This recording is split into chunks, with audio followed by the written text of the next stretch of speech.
What is up, everybody? Welcome back to the City Life Project YouTube channel for another live watch along here. UFC 280, the moment we've all been waiting for. Welcome, everybody. I know it's a thin crowd this morning.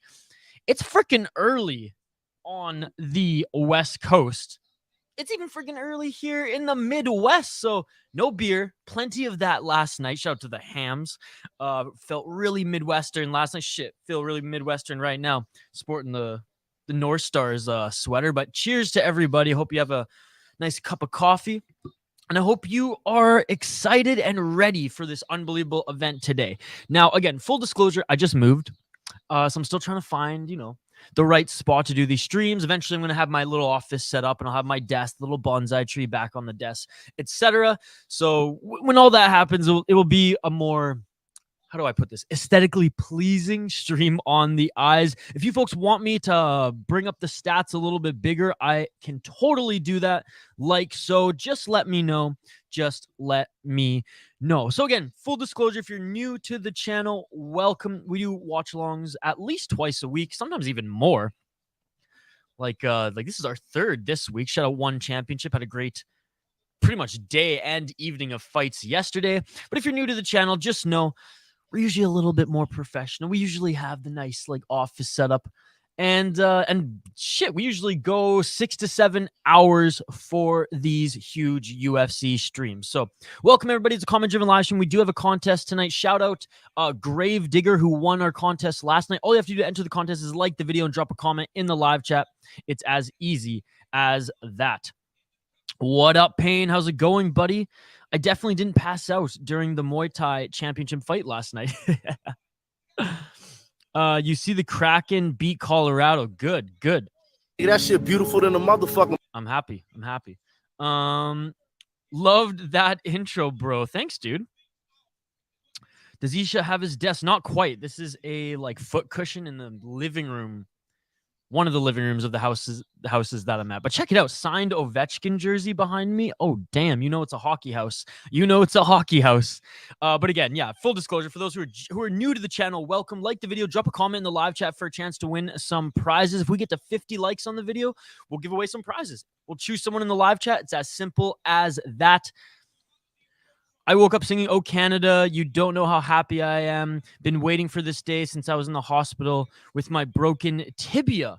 Well, I hope you have recovered since then. Oh Canada, let's freaking go. Oh, this setup looks better in my opinion, brother. I love the jersey on the wall. Well, yeah, yesterday's setup was literally me sitting on the floor of my bedroom with the guitar case on top of 2 totes, and that's where I had everything. Right now, I'm sitting in the living room. It's a lot more aesthetically pleasing. So there you go. But in the future, I'm gonna have my own space, my own setup, and it'll be I won't have to give this disclaimer that I'm moving and living out of boxes, or that I just moved and I've been living out of boxes for the last few days. Anyways, okay, UFC 280. Let's highlight the first fight on this early Fight Pass prelim card.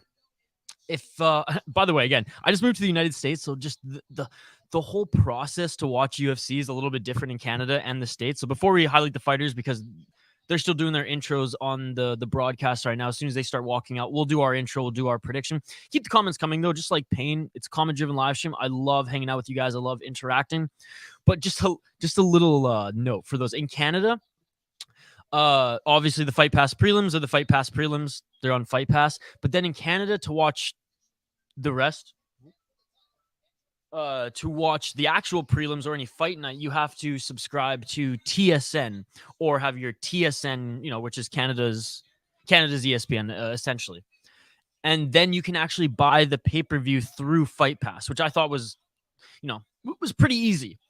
Here, early prelims on Fight Pass, ESPN Plus for the other prelims, which I had to, trust me, I jumped through hoops this morning just to get a free trial because they wouldn't accept my Canadian credit card. And that leads me to the pay-per-view, folks. We're going to try our best to do the pay-per-view. If I can get it in time here, we're going to do it. If not, I might have to leave a little bit earlier than usual. But down the road doing these streams, I got it all set up ahead of time. But it was just, I had such a struggle this morning with ESPN trying to accept my Canadian credit card. I thought I'd be able to buy the pay-per-view through Fight Pass. Anyways, the show must go on. The show will go on. But just so a lot of you who are used to jumping on the City Light Project YouTube channel and you're used to this tight ship of Isha going off with a stream in its regular format, it's just going to be a little different as, I settle into my new space here. But anyways, like Payne said, looks a lot nicer right now. I appreciate you all here. If there's any hockey fans who also watch fights here, you'll appreciate these 2 jerseys behind me. Well, maybe not Couturier because fuck the Flyers, but Ovechkin, baby, greatest goal scorer of all time. I fell asleep for the Muay Thai fight last night, but I woke up for Lineker. I bet his balls got sliced when the cup shattered. Dude, he was like dry heaving and throwing up. By the way, shout out to everyone joining us live here on the City Light Project YouTube channel. Live play-by-play, live commentary, live reaction, and of course, more importantly, live interaction with all you amazing people in the live chat. Like the video, drop a comment in the live chat for a chance to win some prizes. If we get to 50 likes on this video before the end of the stream, we will choose a lucky winner from the live chat. TSN is only showing the last 3 prelim fights, sadly. Are you sure? I don't think so, dude. Because I checked it out. I couldn't watch them, but it might be on like a TSN 4 or TSN 3. I always watch TSN just on my computer so I can sift through all the different like TSN channels.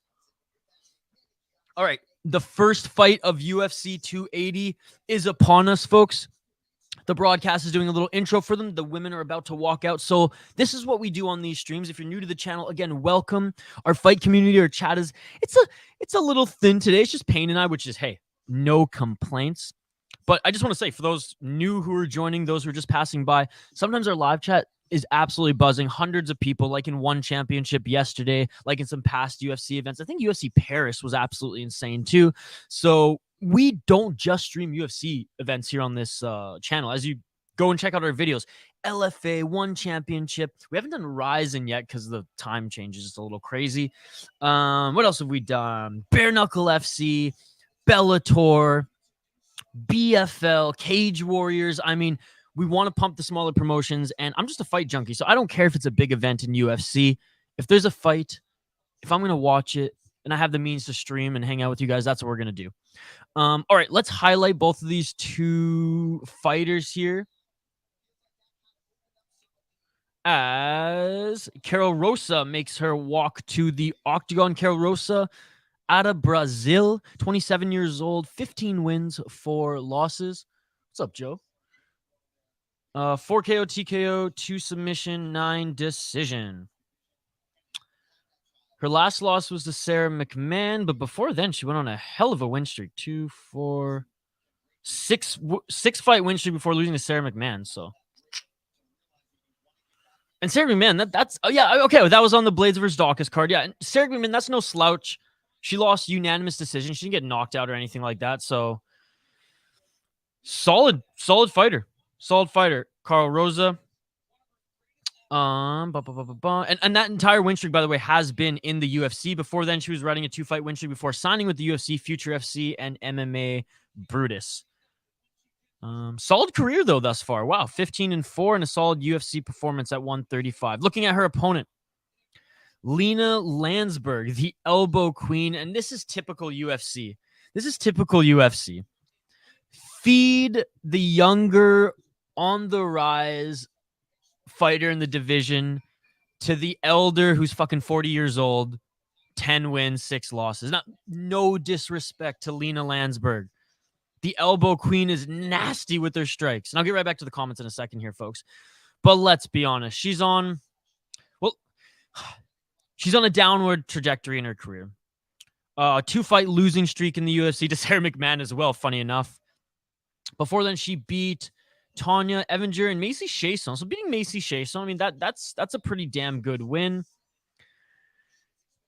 Traded wins and losses before that. Yeah, I mean, her UFC career hasn't been that stellar, to be perfectly honest. Let's see. In the UFC, she's 1, 2, 3, 4, 6.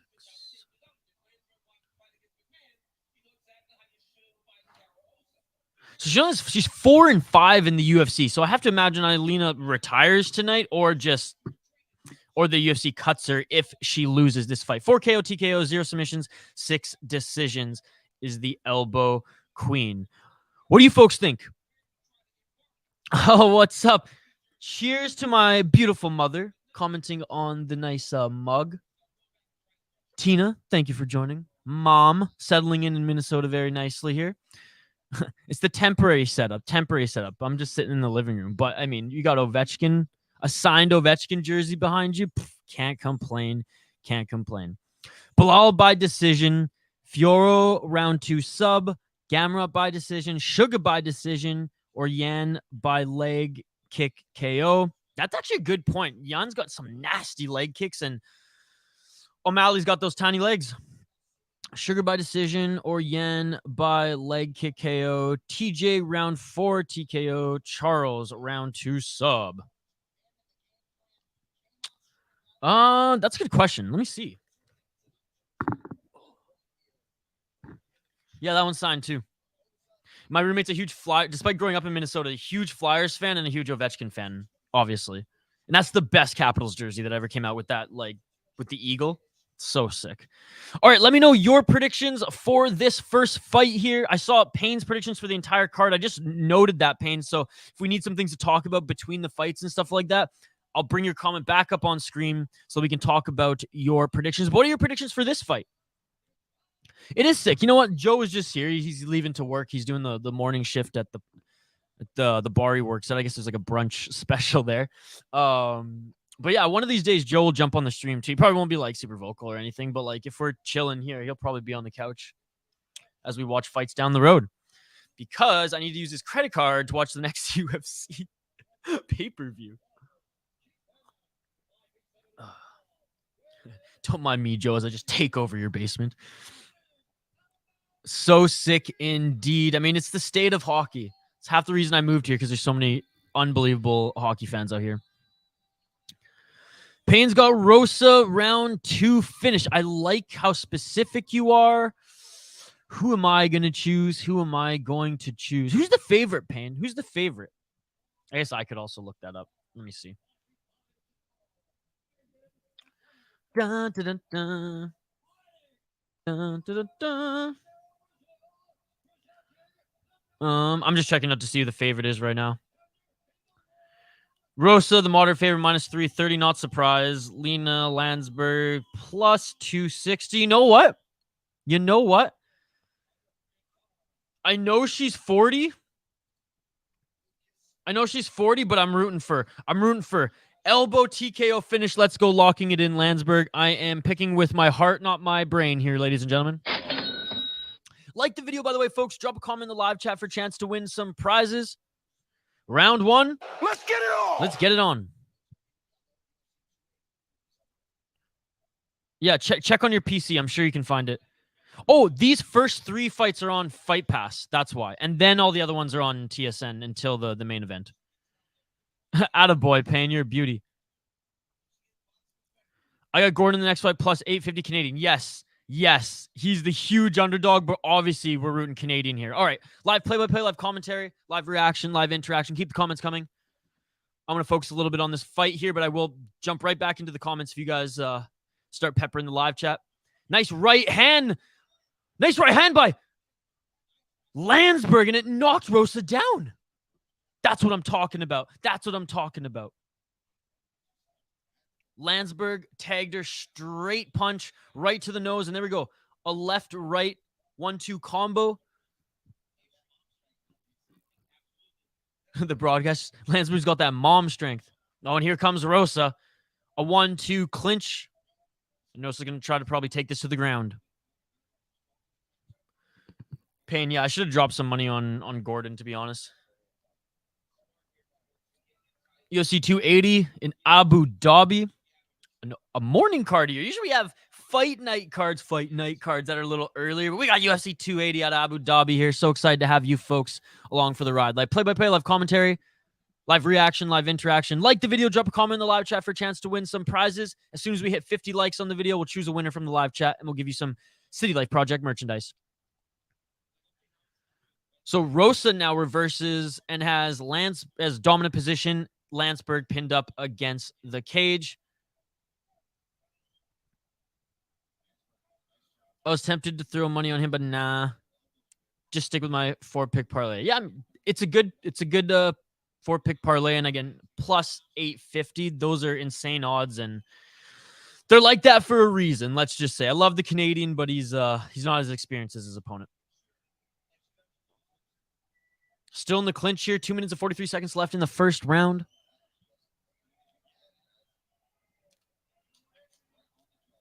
Landsberg with a knee.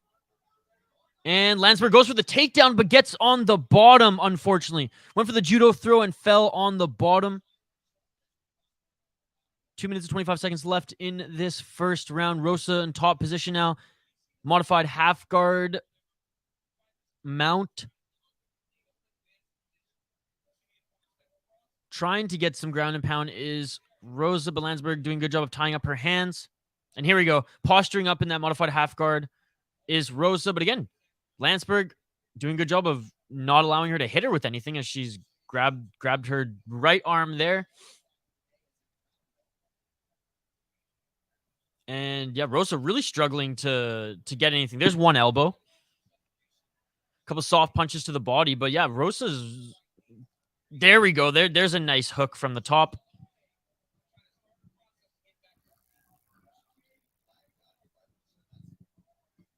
And Rosa keeps flattening out Landsberg here. But Landsberg, again, doing a good job of fighting her hands. Posturing up again is Rosa, though. Nice body shot by Rosa. I mean, shoot, this is unfortunate for Landsberg as in the striking, it already, and we kind of knew this going into it, but she already tagged her opponent twice.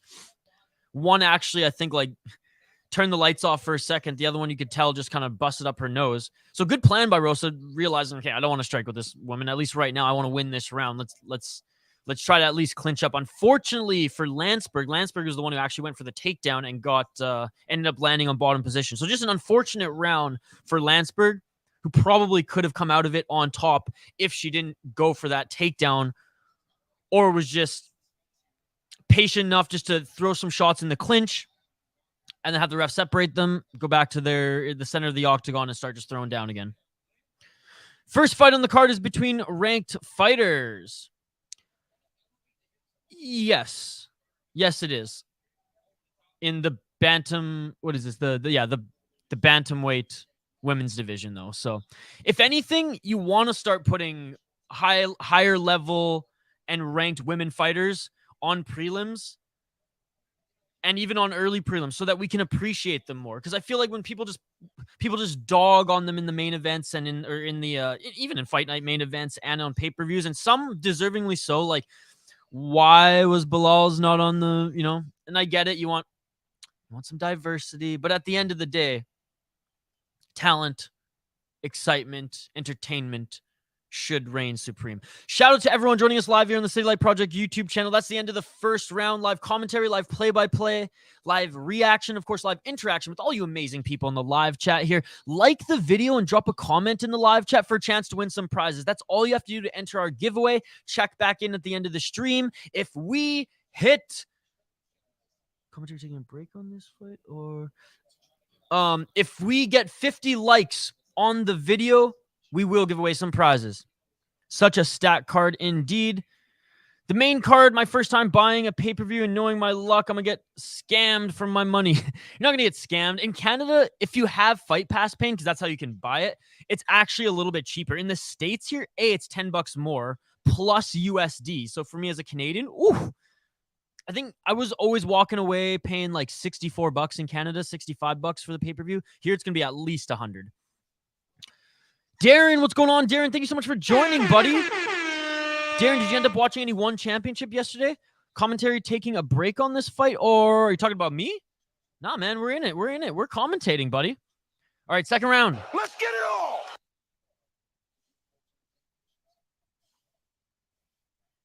And there it is, Rosa going right back to the takedown. A good double leg. Landsberg didn't even try to defend that. Rosa 10-8, round one, and now she's going to get finished. I don't think it was a 10-8. Absolutely not, Payne. It can't be a 10-8 because Landsberg literally knocked her down with a punch. On that alone, I'm telling you, it's not a 10-8. Do I think Landsberg's winning the fight? No, but there's no way it's a 10-8 when in the first 2 minutes, she landed some decent striking, one to actually send Rosa on her ass, and actually was dominant in the clinch for a little bit. I don't know. Let's see in the live. Was she even credited for that takedown? I don't think she was, which fair enough because it was a botched takedown. I don't think it was enough to be a 10-8 at the end of the day, though. I'm doing it through Bell. I don't have Fight Pass. Oh, you're doing it through Bell? Okay. Well, then I don't know how much it's going to cost. I do everything through Fight Pass because that's where I watch all these regional fights on, buddy. LFA, BFL, they're all through Fight Pass. Cage Warriors. Joker Girl, what's going on? What's good? What's good? You know what's good, Joker Girl, is UFC 280. Let's go. I don't care if it's a morning card. If anything, I like starting off the card with a little coffee in me. So happy that you can join. Be like Joker Girl, everybody. Like the video and drop a comment in the live chat. Say what's up. And you have a chance to win some prizes. By the way, let me know who you voted for in the poll question as well. Yes, we have a poll question in the live chat. I want to know who you voted for.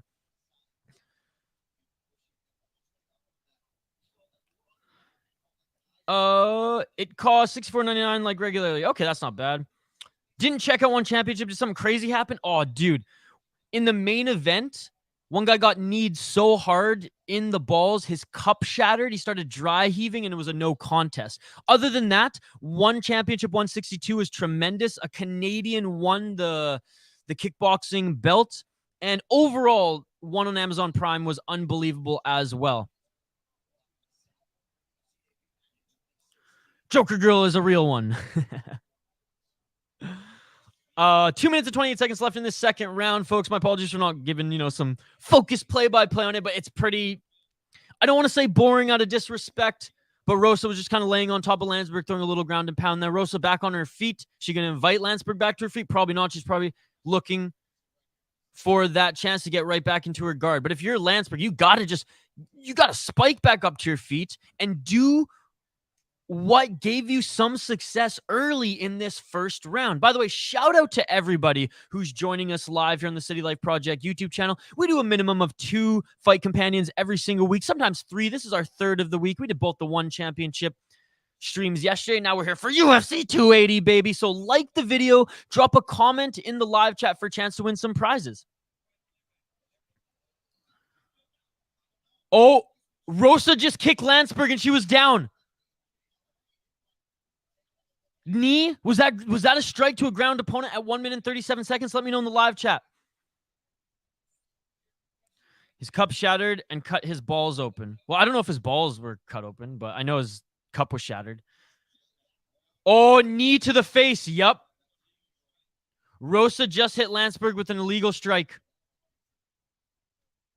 What's up, Habib? Thank you so much for joining, brother. Darren, yeah, go check it out. One posted the low light. I'm not even going to call it a highlight on their YouTube channel. So Rosa's taking some time. She has the official timeout to see if she can continue.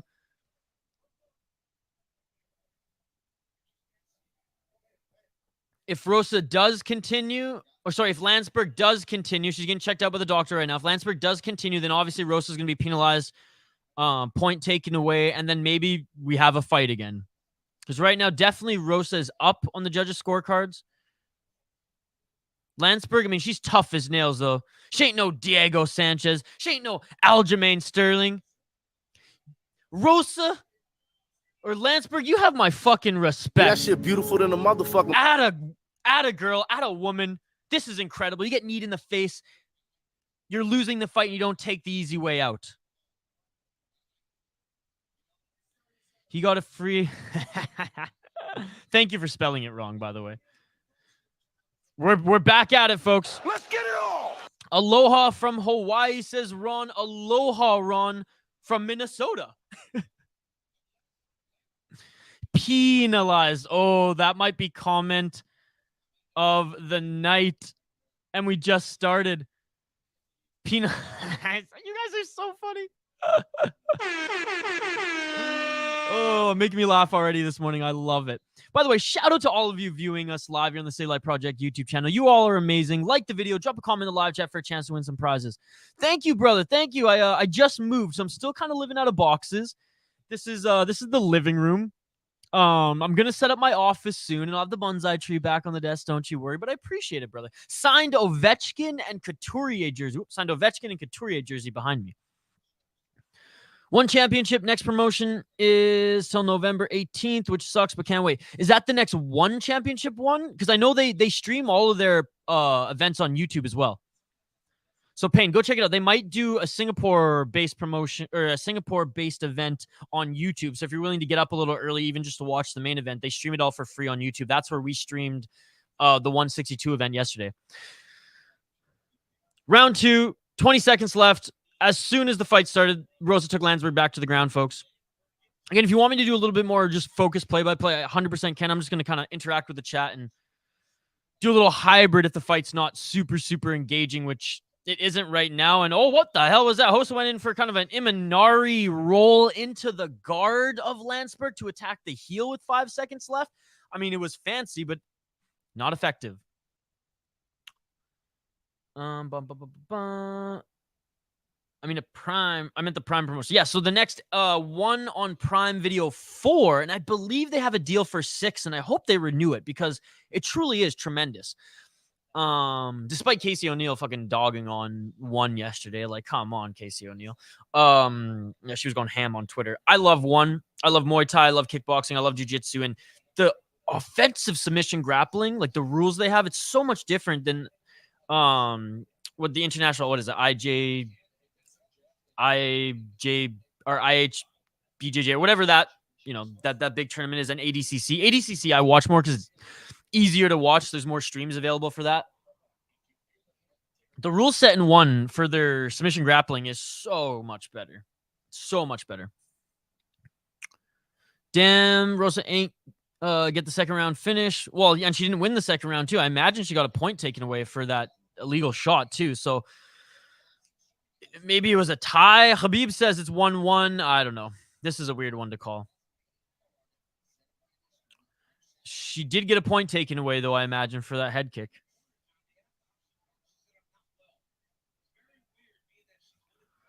Isn't it a bit odd that there's no early prelims? Darren, apparently this is the early prelims. So the first 3 fights are the early prelims. So I can only watch these first 3 fights on Fight Pass. Then I have to go to ESPN Plus, and then I have to buy the pay-per-view. So I do believe that these are the Fight Pass prelims. Maybe just because a couple fights were canceled on the card that they just didn't label them as the Fight Pass prelims. But for me, anyways, the first 3 fights on this event, I can only access them via UFC Fight Pass. 2 refs going to have it 2-0 and 1 will have it 1-1. Yeah, you're not wrong. You're not wrong. I don't know how the judges in Abu Dhabi, though. I mean, I guess if it's out of state, the UFC brings their own, not their own judges, but their own commission. How does that work? I know the judging in Abu Dhabi and in the UAE hasn't been bad overall in the last few events. Texas is one of the worst. Oh, Habib, thank you, brother. Thank you. I appreciate it. On to 2,000 now. By the way, like the video, folks. We always give back to the community here because you all are amazing. You support us, so we want to support you. Like the video, drop a comment in the live chat for a chance to win some prizes. Survival Gamer, what is up, brother? Thank you so much for joining. Since you liked the video and dropped a comment in the live chat, boom, you're automatically entered into winning some City Life Project merchandise. If this video hits 50 likes, we will give away some prizes. 3 minutes left in this second round. Survival Gamer, you should know this, brother. You're a survival gamer. You're a gamer, bro. You should be even smarter than me. You know that if I show you the fights on YouTube, that the UFC and YouTube will PP whack me harder than Andrade did to his opponent in one championship yesterday. They'll break my cup and shut down the stream. So I ain't showing the fights here, bro. This is YouTube. You should know better. This is a watch party, live play-by-play, live commentary, live reaction, interaction, and giveaways to all you in the chat. The first 3 Fight Pass, the last 4 on TSN main card pay-per-view. There you go. So likely 9-9 in the second round, says John Anik. Rosa pinning Landsberg up against the cage right now. Some Muay Thai, dirty boxing and clinch work here. 100%, Darren, 100%. Oh, and a nice spinning elbow by Rosa. Now flying knee on the entry by Rosa. Landsberg's starting to slow down, folks. Landsberg's starting to slow down.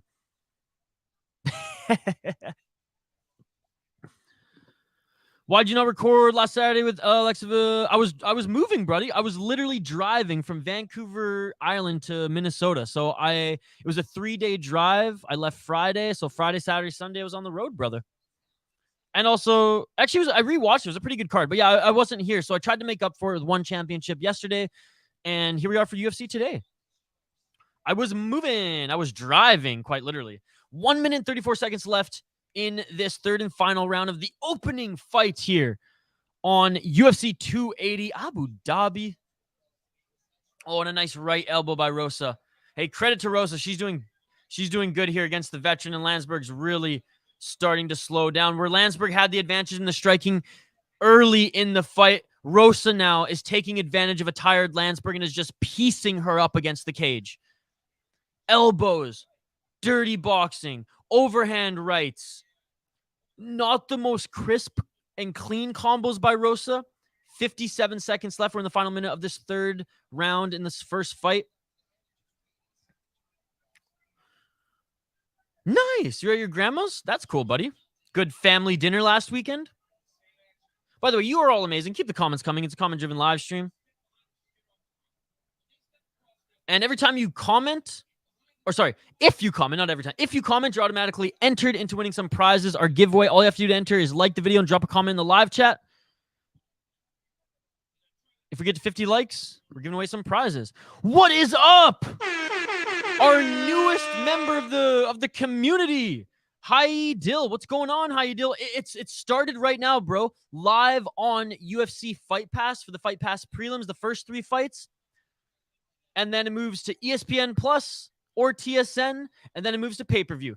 5 seconds left. Another elbow by Rosa. 3, 2, 1. That is it. Look at the finish it. And it's all over. So, Hi, as you know, brother, I can't show the live broadcast on YouTube. YouTube and the UFC would knock me out so hard, brother. They'd shut this shit down. You're a smart man. You should know this. Darren, 70 live viewers. Hell, we're almost at 100 live viewers now. Drop a like. If we get to 50, we'll give away some prizes. If we get to 100, we'll give away more prizes. If we get to 1,200 subs by the end of the stream, we'll give away another prize. So hope you have a chance to win 3 pieces of City Life Project merchandise. Last night, we gave away some merch. Shout out to Gravedigger. He was the contest winner last night. We set some goals. If we reach them, we give away prizes, folks. Nice way to start the day. 1-0. Payne, you're good at betting, bro. You're good at betting. This might have more views than UFC 279. That would be awesome. That would be awesome. Hey, we're all about building a community here. For those who are just viewing, welcome. Welcome to the stream. Welcome to the community. We do a minimum of 2 fight companions every week. We strive to do every single UFC event, whether it's a fight night or a pay-per-view. We do 1 championship, BKFC, PFL, Bellator, BFL, not even PFL, BFL, Regional Promotions, Cage Wars. We're fight fanatics here. That is our community. Join our live chat and enter to win some prizes. What is up? Is it pronounced Aegon or Igon, brother? Thank you so much for joining. I appreciate it. I'm going to give you Jamaican horns. Just by commenting, you've automatically entered to win some prizes. Appreciate you. Let me know if I pronounced your name correctly. Aegon? All right, official decision in the center of the octagon. Just listening right now.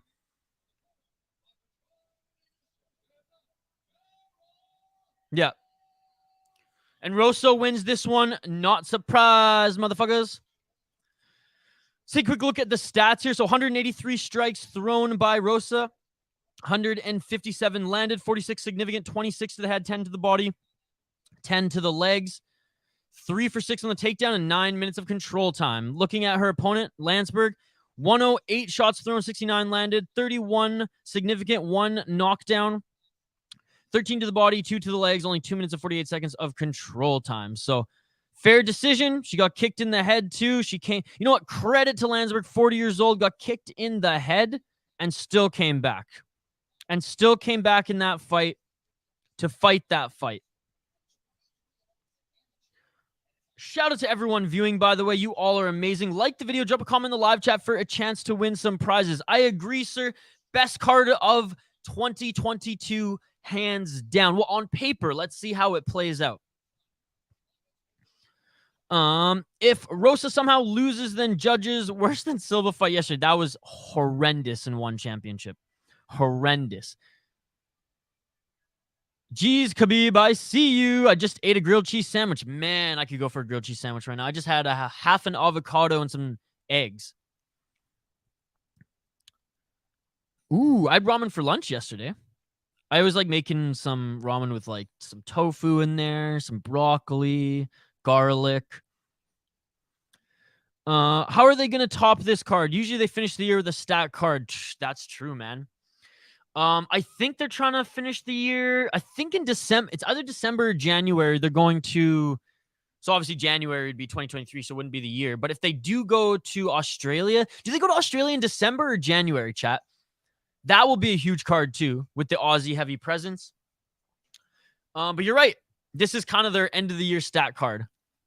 Igon, yes, okay. I said Igon, yes, sweet buddy. Well, welcome everyone. Give Igon a warm welcome. I mean, we have a ton of regulars here, Igon. We do this like I said, up to 4 times a week, but a minimum of 2. And it's just like I watch the fights anyways, not just UFC, but all MMA. I'm a fight junkie, and I figure why not stream, you know, my play-by-play, my reaction to it, and also just hang out with amazing fight fans in the process. For all viewing, like the video, drop a comment in the live chat for a chance to win some prizes. We will tee up the next 2 fighters here because this one is huge. Makhachev, a budding star in the UFC, up against a veteran Canadian. So, man, I'm torn here. I love Makhachev. I hate picking against Makhachev, but I can never pick against my Canadian. But yeah, such a solid card. Can't wait to see the big 3 fights. Watching over here in England, 5 p.m. GMT start time. So this is good for you out in the UK, right? With this start time rather than like the 5 a.m. start times for you. For me, it's not bad either. I'm in Central Time. It's 10:15 a.m. for me. So, I mean, all around, this isn't bad. This isn't bad, brother. Igon, again, welcome to the community. Imagine if, oh my God, imagine if Gordon Ryan learned MMA and came to the UFC. Dude, he is such a stud when it comes to submission grappling. It's unbelievable. Okay, I'm going to keep getting to the comments here in a sec. I just want to tee up this next fight, ladies and gentlemen. Yeah, Malcolm Gordon it's been a while since he's been in the UFC's. Malcolm Gordon makes his walkout right now. All right. There we go. Okay, I'm going to quickly highlight the fighters. If you're new to the stream, that's what we do. We interact with the live chat throughout this entire stream. But before every fight, we want to show respect to these fighters. We want to highlight them, shed a little light on them for those casuals out there who maybe don't know about some of these fighters on the prelims. So let's get into it. Training out of Calgary, Alberta, Canada, originally from London, Ontario. By the way, home of the London Knights of the OHL. What's going on? Malcolm X Gordon, 32 years old, 14 wins, 5 losses, well-rounded, 5 KO, TKO, 6 submissions, 3 decisions. Malcolm Gordon's riding a 2-fight win streak. His last fight was in last February of 2022, where he beat Dennis Bonder. Before then, he beat Francisco Figueiredo at UFC ESPN 26. So he is riding a 2-fight win streak in the UFC, fought in 2022, fought in 2021.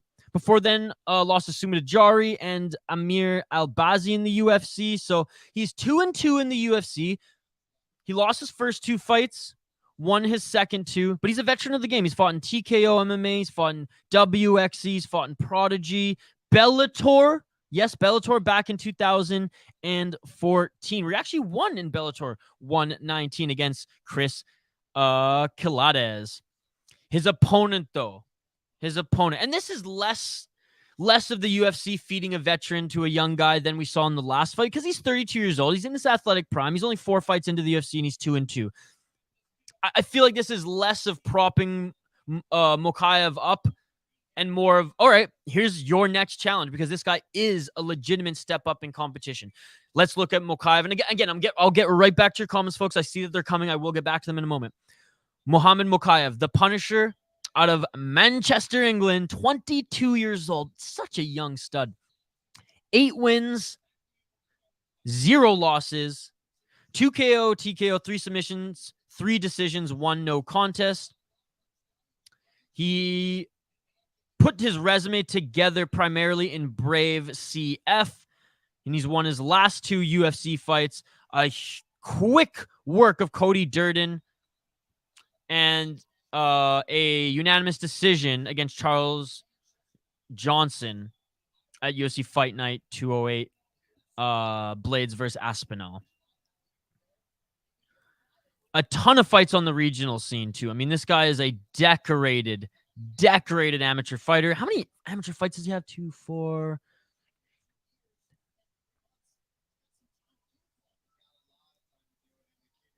20, was it over 20 amateur fights, and he's a perfect record. Is that right? Oh, 20 amateur fights? Holy shit. So many amateur fights. That's insane. Anyways, we know what the betting line is for this one. Malcolm X Gordon, the crazy underdog. The what is he, plus 280? It's not loading right now on my screen. I'm trying to look it up right now. Okay, here it is. Plus 750 underdog is Malcolm Gordon. Minus 1,200 favorite is Muhammad Makhachev. If that doesn't show how unbelievable this prospect is, I don't know what does. All right. Despite saying all that, again, Makhachev's probably going to win this fight, folks, but I have to root for and lock in my official prediction in this chat for the Canadian. I rarely ever root against the Canadian unless they're a scumbag Canadian, but let's go. Locking it in, Malcolm X. Let's go with the underdog. Cash that money. All right, back to the comments we go. By the way, did you see Patty got his next fight? Who's it booked against? I did see, but I forget his name off the top of my head. Malcolm Gordon is Canadian. Hell yeah, he is, brother. Gordon for the win, baby. Round 1 KO. If you believe in that prediction, cash that money. I'm telling you. I want Makhachev to win. December 12th, UFC 282. Okay. So Australia is February. All right. And then, yes, January. The January one in Brazil is going to be unbelievable. Vegas. And that's where Adesanya's fighting in MSG 281.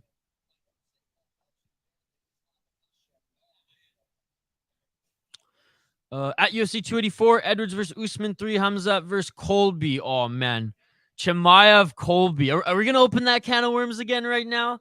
Chimaev Colby, folks. Holy shit. How do you think that's going to play out? So youngest fighter on the card is Muhammad Makhachev at 22 years old.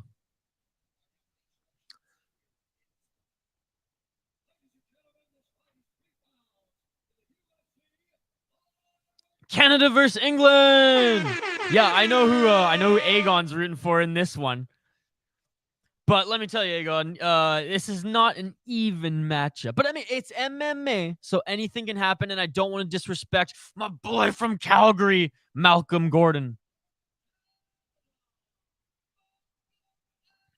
Aegon, you're from Manchester, same as the fighter, so you're rooting for him. That's amazing, brother. And Aegon, by the way, we do have a lot of UK fans in this, not necessarily in the chat right now, but in our little community here. We have a ton of regulars who join us pretty much at least once a week, some of them 3 times a week. Ethan Calvert. And by the way, shout out to Ethan Calvert with the $2 donation last night. With the $2 donation, he told me to put that shit on O'Malley. Ethan, I did, brother. And Aegon, Ethan actually won one of our contests by liking and dropping a comment in the live chat, and he got his merch last week. So we do ship to England, just saying. So if you don't win the contest today, Aegon, if we reach 50 likes on the video, even if you dig my vibes, sir, if that's not incentive to come back, I don't know what is. Yeah, get your predictions in, folks. Everyone's saying Makhachev. Oh, nice.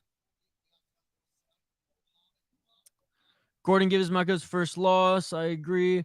Andras, what up, my Canada? What's good? What's up, brother? All right, round 1. Let's get it on. Let's get it on. Thank you so much for joining. I appreciate you, Andras. It's been a while. I hope Makhachev wins. Oh, and here we go. Gordon in with the 1-2. He's applying the pace right now. Makhachev with the flying knee. Makhachev with the body kick, and Gordon didn't necessarily catch it. Makhachev rolls, and Gordon tried to make him pay. Makhachev now searching for the takedown. And Makhachev gets it. Looked easy. Yep, Makhachev has tremendous cardio. You're right, Khabib. Makhachev in top position right now. Modified half guard full mount.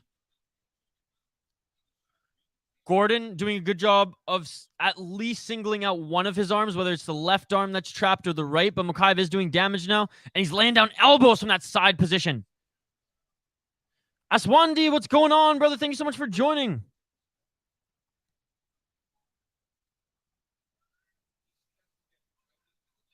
Khabib asking Aegon if he's met Makhachev before.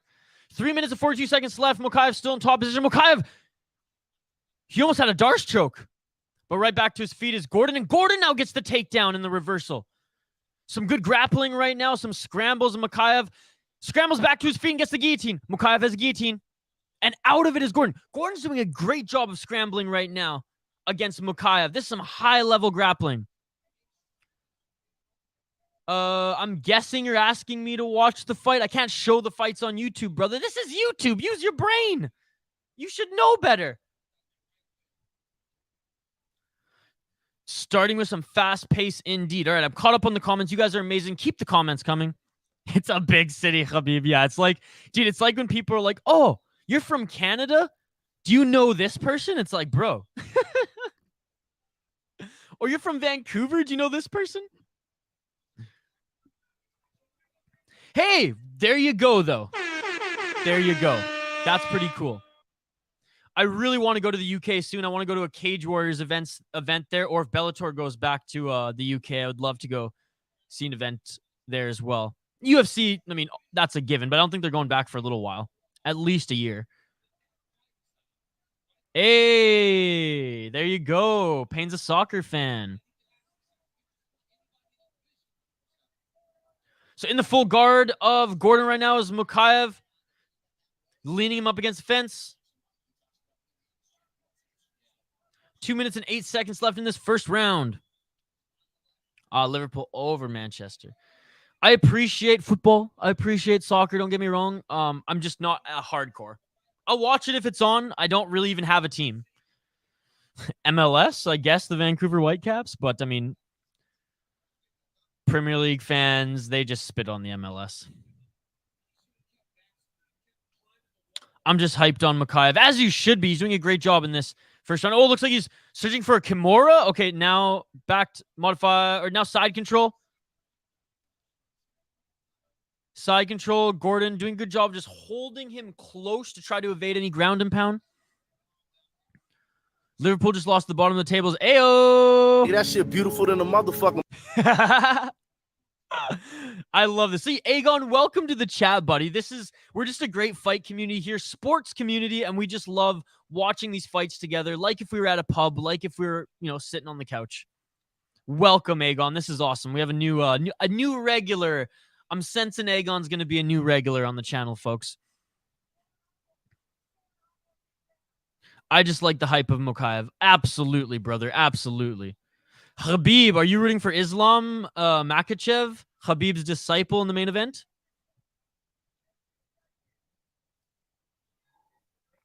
$50 seconds left. Makhachev still doing some work in the guard of Gordon, but he hasn't done too much as far as the ground and pound.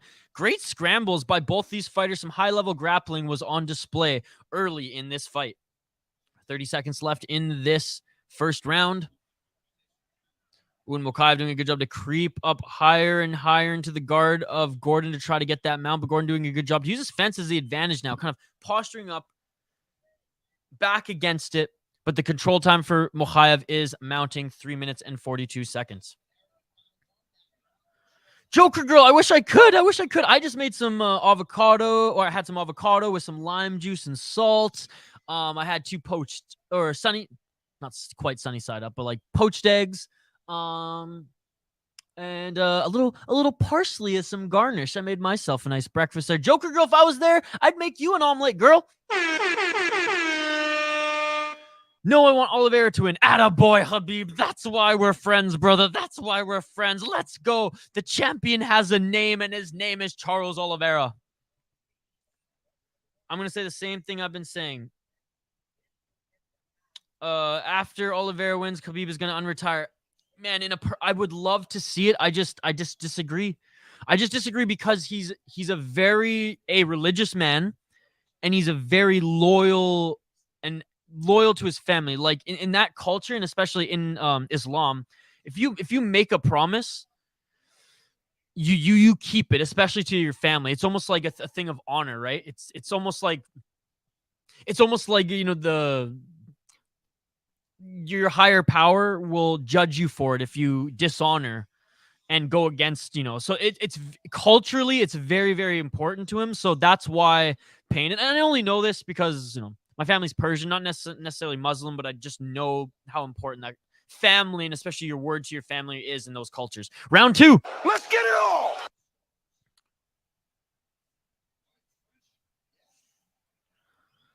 Gordon and Makhachev both look fresh here. I was just going to say, Igon, anyone fighting with an ending of Ev or Ov on the surname is feared, instant favorite like crazy. Yeah, and if you're from Dagestan or you got an Ov at the end of your name, yeah, you're instantly the favorite, eh, Igon? Yep. Oh, crazy sidekick by Makhachev, and he got tagged by Gordon. Makhachev tried to do some fancy shit, and Gordon tagged him.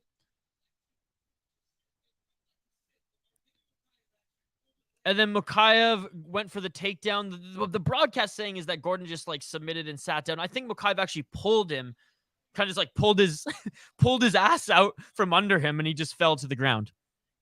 French toast. Hey, I love me some French toast. Joker Girl, check out actually on this channel. Me and my friend, we tapped some maple trees. How Canadian is this, by the way? We tapped some maple trees last winter, made our own maple syrup, and we made a little video of pouring the maple syrup on some fresh French toast. So there you go, Joker Girl. If we ever have breakfast together someday in this life, I'll bring some of homemade maple syrup for those French toasts. Yeah. Legacy. Can crusher. Look, respect for Khabib in his last, run, his last few fights in the UFC, but you put him up head to head with any of the legendary lightweights. BJ Penn, obviously Oliveira. I mean, I could name a few. Frankie Edgar. They're all better than him. Every single one of them. Every single one of them. Look at his record, man. Look at the people he fought. He is not the greatest lightweight of all time, and he never will be. I heard the otherwise. Where did he say that? On what channel? Nice takedown by Makhachev and a good roll by Gordon, but right back into the full guard. If you ever come to England, try full English breakfast. Oh, I can't wait. I can't wait to do so. I can't wait to do so. Toast, fried egg, sausage, bacon, and beans. Oh, it sounds amazing. It sounds amazing. Pay for my flight? Hey, if I start getting more donations on this channel, 100%. No way Khabib would smash them. Smash who? Who?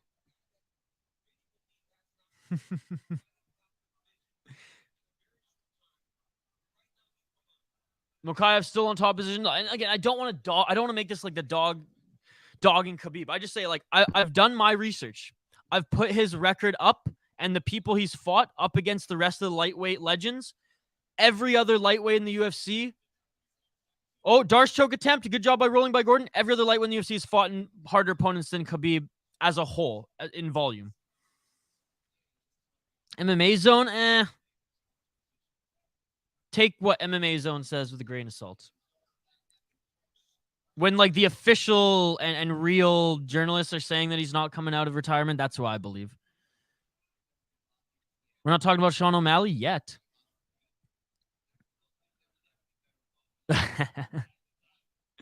Dude, Conor McGregor on Twitter is an absolute treat.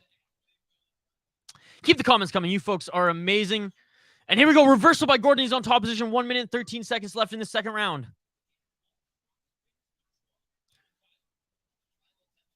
Triangle attempt by Makhachev. Oh, and he might get it. Gordon's not doing much to defend this triangle here. He's just laying down the hammer fist with 50 seconds left. 55 seconds, and Makhachev is sinking in the triangle choke. Gordon seemingly just let him do that.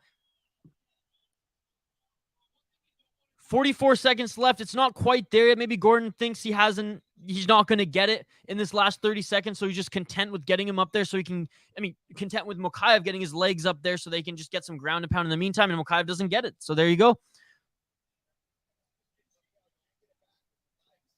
Makhachev, again, with the control time, is winning this fight, but Gordon is giving him a hell of a fight here. Armbar? Nope. And Gordon's still top position. Gordon now has the back of Makhachev with 15 seconds left. Not enough time to sink in a choke. But what a reversal is the word I'm looking for. 1 sec. Oh my God. Gordon had him in the choke with 1 second left. So obviously not enough time. But on the judges' scorecards, that looks very, very good. Unbelievable. By the way, if you're viewing, folks, like the video, drop a comment in the live chat for a chance to win some prizes. If we get to 50 likes on the video, we will choose a winner from the live chat.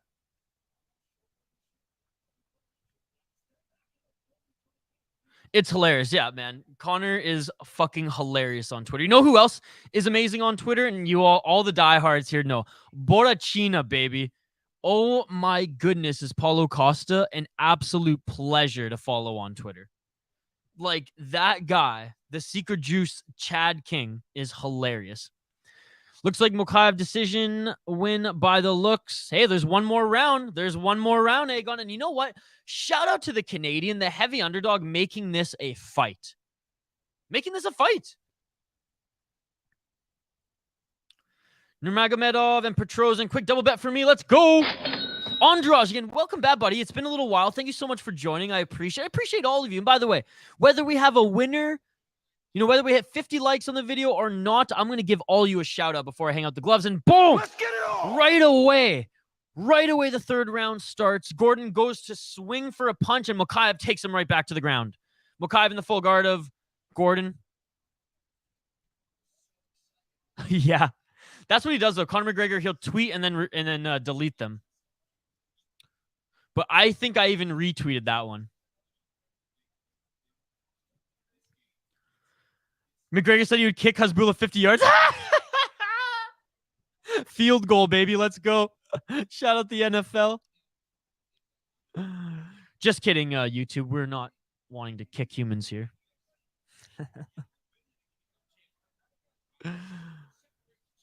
4 minutes. We're a minute into this third and final round. Makhachev still in the full guard of Gordon. Gordon, a veteran grappler here against an elite stud prospect.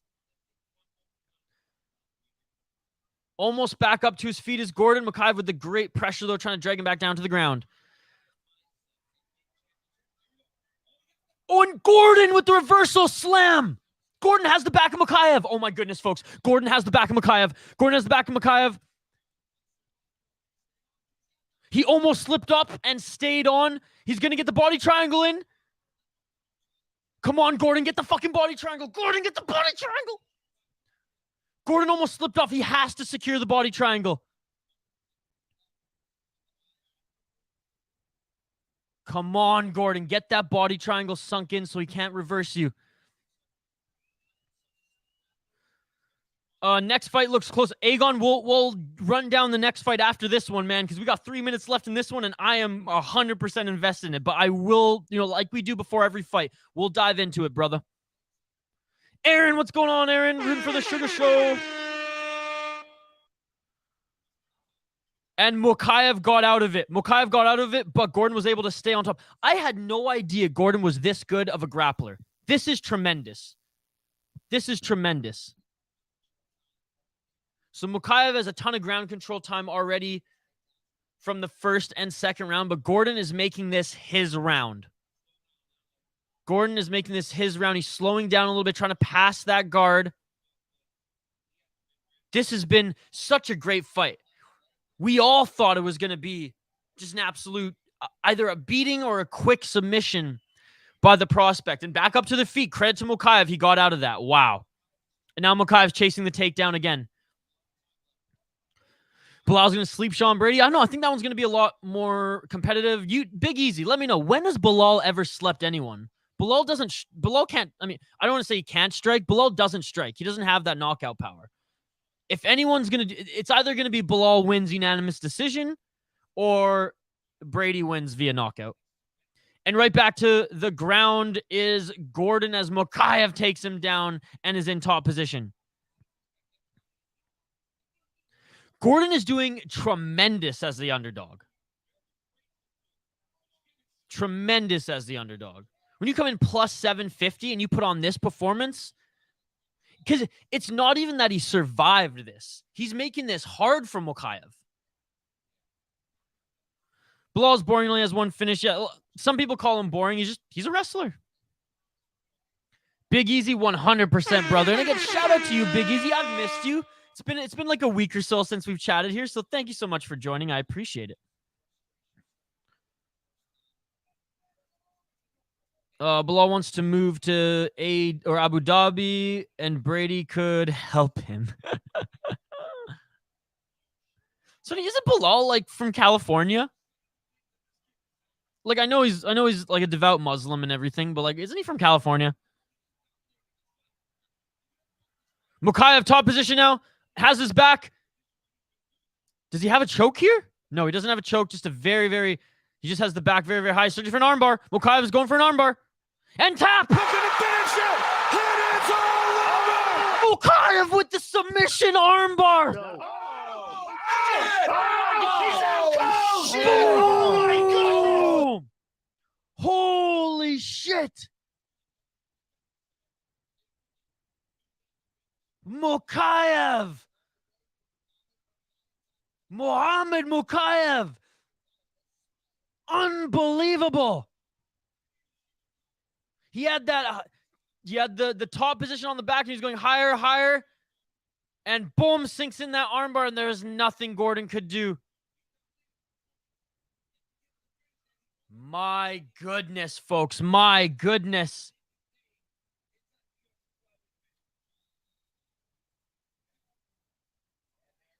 Chicago. Okay, Chicago. It's Dariush. Dariush is from California.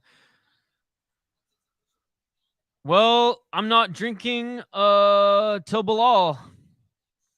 Good to be back. Great listen as always. I appreciate it, brother. I appreciate it. We did one championship yesterday, but we had a little bit of a bad connection, but I think just my office was just too far from everything. Got a Wi-Fi booster, and I'll probably be able to plug into the modem moving forward. Great display of respect by the Canadian Makhachev. What a great fight. If anything, in my opinion, that was Makhachev's hardest performance. Oh, yeah, and he lifts the arm up of Gordon. Shout out to the Canadian. Oh, Canada. Great performance. That was absolutely disgustingly beautiful. Damn, boys, I'm up. I got Makhachev win by sub. Hell yeah, brother. Hell yeah. Cash that money. Aegon, I'm so happy when our friends in the chat make money at the end of the day. Obviously, when our friends in the chat donate to me, I'm happy, but I'm more happy when you guys make money. And I'm never going to ask you folks for donations, by the way. I'm never going to ask. We had our boy Sean last night. He gave me $2. Our boy Ethan gave me a couple pounds as well. I appreciate everything, but more than anything, I just want you guys to comment in the live chat, and I just want to hang out with you guys and discuss fights. That's at the end of the day all I care about, brother. That armbar position can get so nasty. Good thing you tap quick. Yeah. And there he is. Mohammed Makhachev increases his win streak. And we have DC in the octagon with him right now with the interview. I'm going to listen in a little bit here, folks. I'll give some comments on it. Oh, last fight till it's on TSN, right?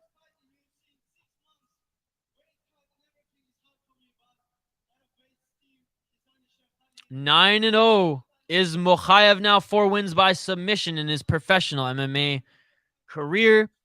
3 wins in the UFC.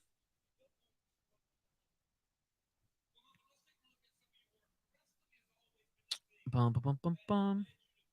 All right, so DC just said, you know, wrestling has always been one of your keys to victory. Talk a little bit about how you employed that in this fight. And he said, how scary was it that Gordon, you know, was able to reverse you? And he just said, honestly, I underestimated his grappling. And honestly, as a fan, so did I.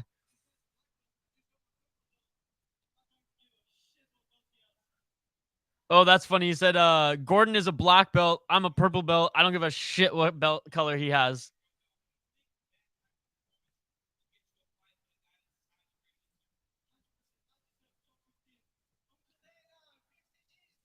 Makhachev's Uncle Dana, I want 50 G's and a ranked opponent next. Whew.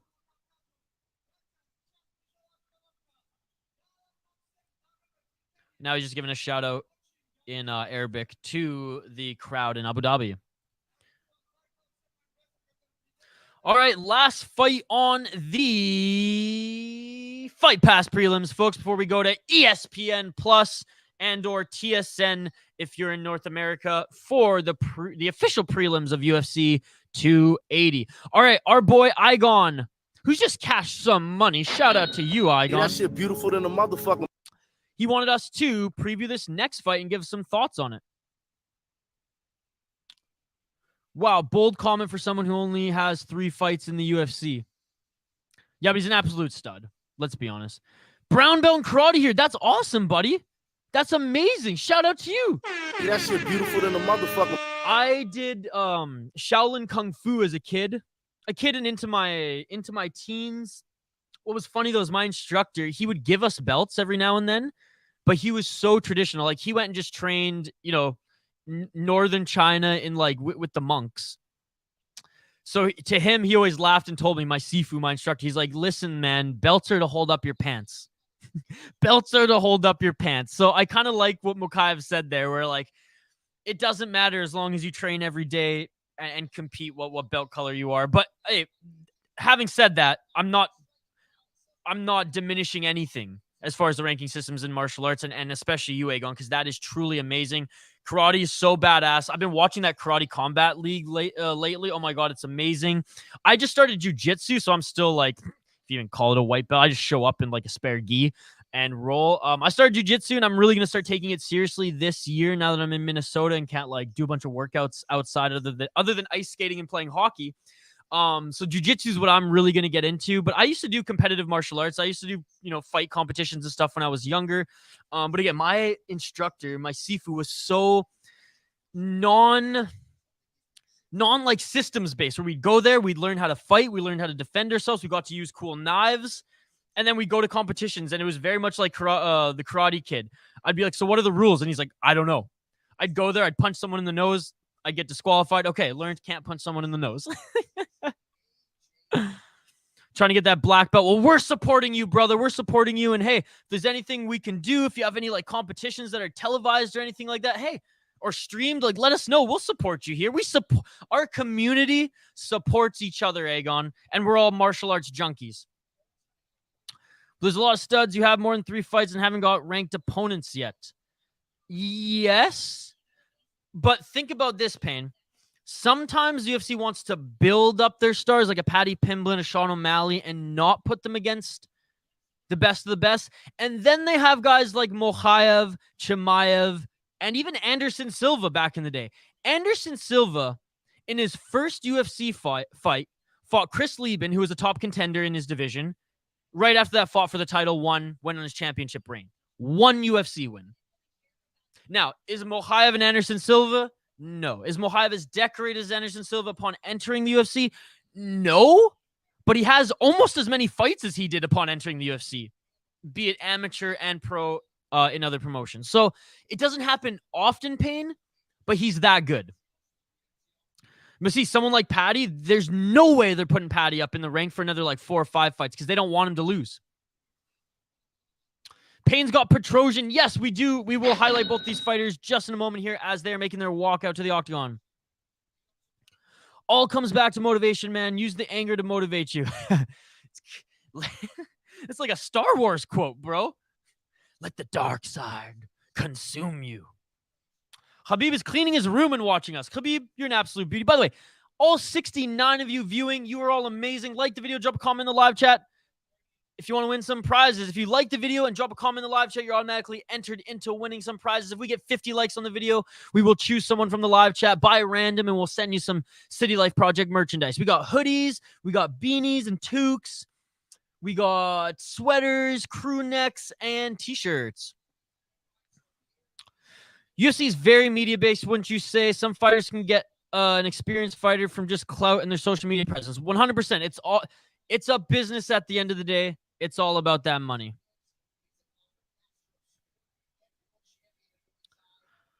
All right. Let's highlight these next two fighters, folks. But Aegon, I agree. It's like it's a little bit of both. It's a little bit of both, but these days it's starting to be more, if they can sell the clout guys 100%, they're going to do that. And then there's the opposite, like Bo Nickel, right, on Contender Series, 100% should have won, or 100% should have got a contract. Instead, was brought back on for a second time in which he got a contract because they want more eyes on Contender Series. Adnan, what's going on? Thank you for joining, brother. All right, guys, let's highlight these next two fighters. Shout out to everyone viewing. Like the video. Let's get to 50 likes. And when we hit 50 likes, let me know. I don't have my YouTube tab open, so just let me know once we hit 50 likes, and I'll ring that bell, and we'll give away some prizes. Okay. Feature bout on the Fight Pass prelims. AJ Dobson out of Powell, Ohio, USA. 6 wins, 1 loss, 1 no contest. He's 30 years old. 3 KO, TKO, 2 submissions, 1 decision. He lost his last fight in the UFC after coming out of Dana White's Contender Series, Season 5. Before Contender Series, he was perfect in mixed martial arts. Had a 5-fight win streak going into Contender Series, won Contender Series, then lost to Jacob Malkoun by decision last February. As we look at his opponent out of Armenia, and an Armenian just absolute tank when it comes to kickboxing. He used to fight at 205, and he's got leg kicks that could break a tree. Armen Petrosian, 31 years old, 7 wins, 2 losses, 6 KO, TKO, 1 decision.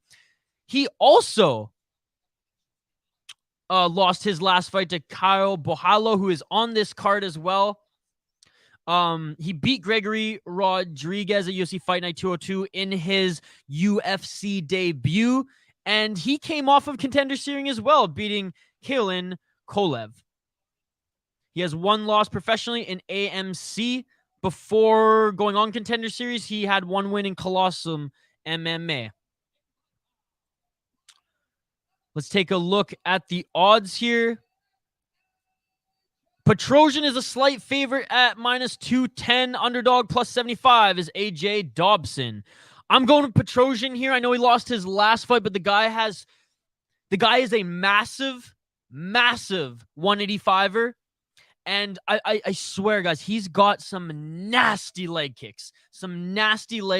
He's knocked guys out via, well, not knock guys, but TKO'd guys via just kicking them in the body, breaking their ribs, or just shutting their liver down. So with that, I'm going with Petrosian.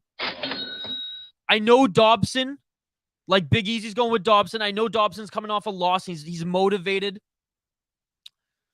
Wants to keep his contract, doesn't want to get cut, but I truly think that that this one is going to Petrosian. Again, live commentary, live play-by-play, live reaction, and live interaction with all you amazing people. Like the video, drop a comment in the live chat for a chance to win some prizes. When we hit 50 likes on the video, we'll give away some merch to a lucky commenter in the live chat. Round 1. Let's get it on. Let's get it on.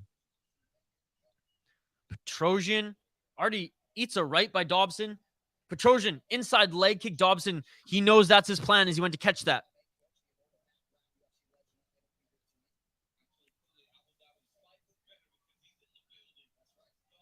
And again, Dobson catches the leg and goes right back, gets right on top of Petrosian and gets his back on the ground. So you can tell he was prepping for these leg kicks. Petrosian has a good scramble, and they're back to their feet, center of the octagon. Keep the comments coming, folks. It's comment-driven live stream. Love chatting with you, folks. You are all amazing.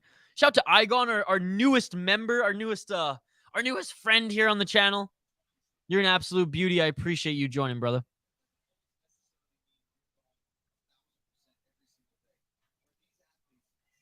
Petrosian with the leg kick and a nice counter by Dobson. Right hand.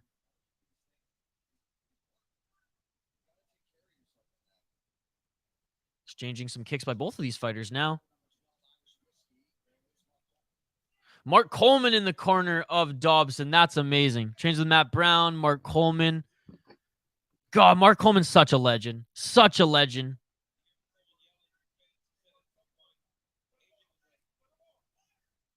Oh, Petrosian with a nice combo there. A left to right. High kick by Petrosian. The corner of Dobson just asking for feints.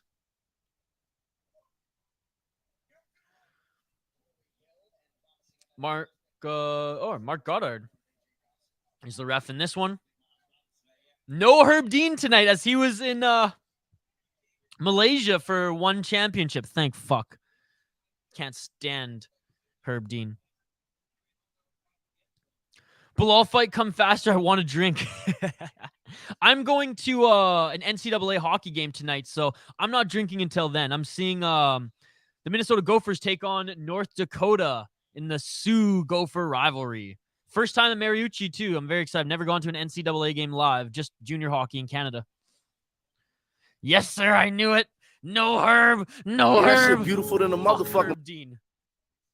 Smoking herbs are good, but fuck Herb Dean. That might be comment of the night. AJ learning from Jacob. His brother?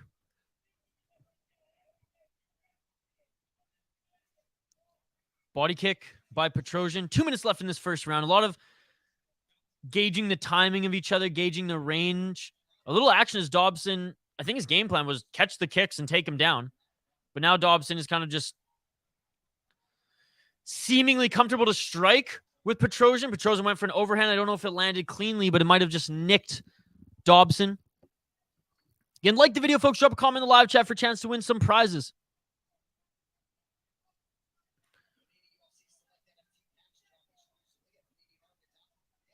Chookagian and Dariush and Oliveira. Those are your picks. I love it. I love it. I want Dariush to win so bad. My Persian brother. I love Beneil Dariush, and I think he was absolutely robbed of a title opportunity from Makhachev. He was supposed to fight Makhachev. Obviously, he got injured, and Makhachev fought two cans in Hooker and Green, and then just walked into a title fight that he was not deserving of. It should have been Dariush Makhachev, title eliminator. But anyways, I digress. Gamrot's going to be a hell of a test for Dariush, coming off injury, and I think he hasn't even fought for a year. Dobson looking better than I thought he would. Yep. Dobson's definitely more the complete MMA fighter, whereas Petrosian, he's kickboxer turn MMA fighter. He wants this on his feet. He wants that knockout. Ooh, and a nice right hand landed on Petrosian by Dobson. Don't say that. Don't say that. I honestly don't even think Gamrot won his last fight. Oh, and a nice takedown by Dobson. Just grabs the back of Petrosian, drags him down. Yeah, I mean, it was a close fight, but I truly think, what's his name? Sarukian? Arman Sarukian? I think he beat Gamrot. I truly, it was a close fight, and I had Sarukian split decision. Gamrot won that one. Hey, fair enough. Did more damage to Sarukian. It's the pace that Gamrot fights at. But you know what? Dariush is a very underrated grappler, so it's going to be an interesting fight. No, you know how Dobson was getting taken down? AJ took down Arman. Oh, like, I see. I was saying how Dobson, people are critical of Dobson for getting taken down a lot, and you're saying he's taken down Arman here. Yes. So Petrosian, I mean, again, he's not a wrestler. He's not a grappler by nature, right? He's a kickboxer first, transition to MMA, and then you look at his record, it's all strikes. All right, let's take a look at the live stats here. Whoops. Sorry about that, folks. I don't know what happened there. Freaking Apple. My whole screen and everything just readjusted, so I apologize for that.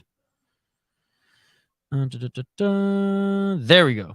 The sweet spot. Anyways, take a look at the live stats. 39 strikes thrown for Dobson, 14 landed, 14 significant, 8 to the head, 6 to the body, 32 seconds of control time, 2 for 2 on the takedown.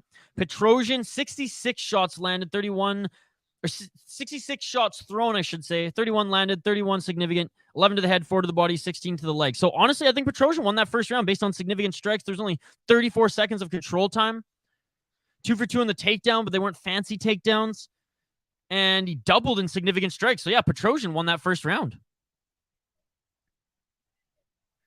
Gamrot looks in very good shape. Dariush looks like he didn't even go through camp. Have you seen Dariush fight though before, Payne? Dariush, he's got that Persian body. Do I need to show you my body to understand? We're just like that. We're just a little bit more milk bag than, you know, than those Arabs like Belal. All right, trust me. Dariush is in good fucking shape, and Dariush is an absolute beast. Gamrot, though, I agree. He's a beautiful human, like shredded to the max. I mean, for Armin's debut, he beat Greg Rodriguez. That beautiful debut, Gregory Rodriguez, RoboCop. 1 minute into the second round. Keep the comments coming, folks. A comment-driven live stream, as you know. You are all amazing. Thank you for joining. Like the video, drop a comment in the live chat for a chance to win some prizes. We're trying to get to 50 likes on the video.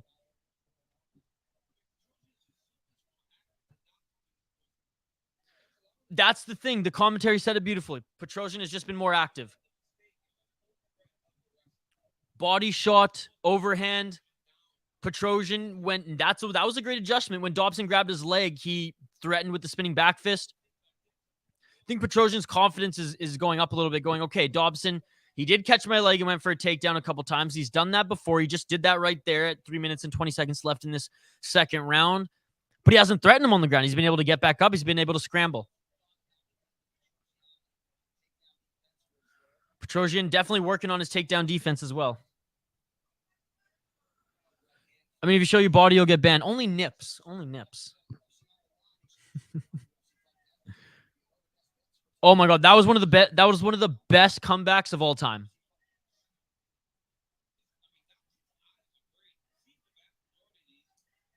High kick by Petrosian. It's caught by Dobson. But no, Payne, like, I understand where you're coming from, but there's just some humans who, like, they can be elite athletes without looking like elite athletes. And it's not like he's out of shape, right? He just doesn't have that, you know, super shredded type body. You remember Karo Parisian? He was the same thing. And now Karo Parisian probably, and I know this, did not train as hard as like a Beneil Dariush. And he was like old school UFC. So probably like was just roided up a little bit too. But former judo Olympian, I mean, he looked way more like a milk bag than Dariush. I know.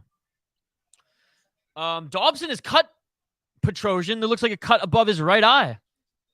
Nice leg kick by Petrosian on Dobson. That's the thing. Dobson's he's been not worried, but his attention has been at those body kicks and high kicks. Petrosian might just start kicking his legs out from under him. Khabib never looked like he was in good shape. I think he was. He was pretty shredded. Khabib cut a lot of weight. Now Khabib doesn't look like he was in good shape, but he always had a six-pack on the scale. He was just so hairy that you didn't really notice it. Clinch by Petrosian. This is where he wants to be. He does amazing work in the clinch. Dobson going for the double leg, and he gets it, but Petrosian gets back to his feet. Great work by Petrosian on the way up. He tags Dobson with the right hand. It's a good fight because they both beat Scott Holtzman. Khabib, I fucking love having you here. Khabib knows so much about the UFC. 1 minute left in the second round. This is a great fight. A great feature bout for the Fight Pass prelims, folks. We're going to take a quick break after this so I can get ESPN up on my TV. I'm watching this on my iPad because I don't have Fight Pass app on the TV. I thought it was complicated to watch UFC pay-per-views in Canada. Again, it's just a whole other level here in the States, but we're rolling with it.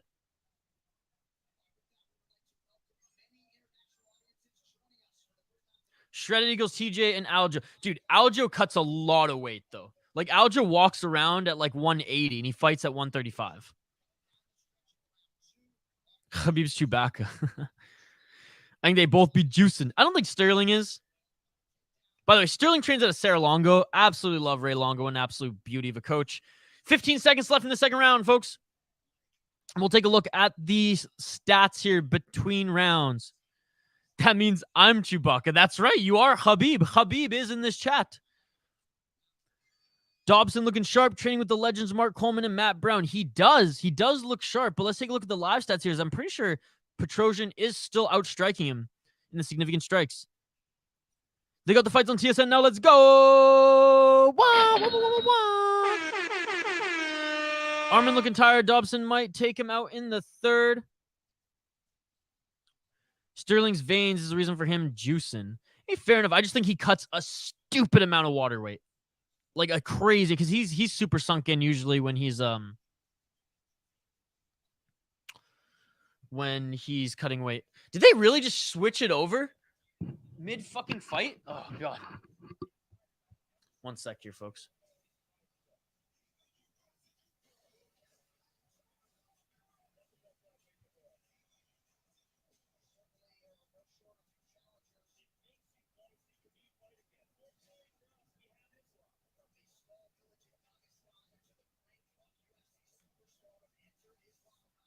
Sorry, folks. It just like the broadcast just ended on my fight pass. So, okay, here we go. The prelims.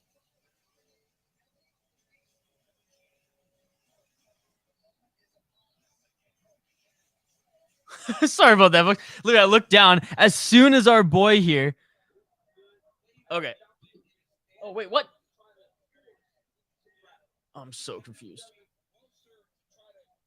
Okay. I think there was just a glitch. Fight Pass ended the broadcast early. Oh, my God. Sorry, I didn't go over the stats. I just freaked out a little bit there, folks. I'm watching the Fight Pass prelims on my iPad, and it just ended. And I was like, you got to be fucking kidding me. We had one more round of fighting left. Pain. When they did that, they cut the Fight Pass feed for like a couple seconds. Yeah, again, he cuts so much water weight, right? Out of like straight up water from his muscles, so I'm not surprised. Dariush vs. Gamrot's a good fight because they both beat Scott Holzman. Yep. Fight of the night will be TJ versus Aldo. Sorry, not sorry. Really? I think it's going to be a heavy submission or a heavy grappling game again. I think Aljo, he says he's going to box him. Now he's going to be a backpack again. I mean, I hope it is. All right, round 3, folks. Sorry about that. Let's get it all. We're 3 minutes and 30 seconds left in round 3.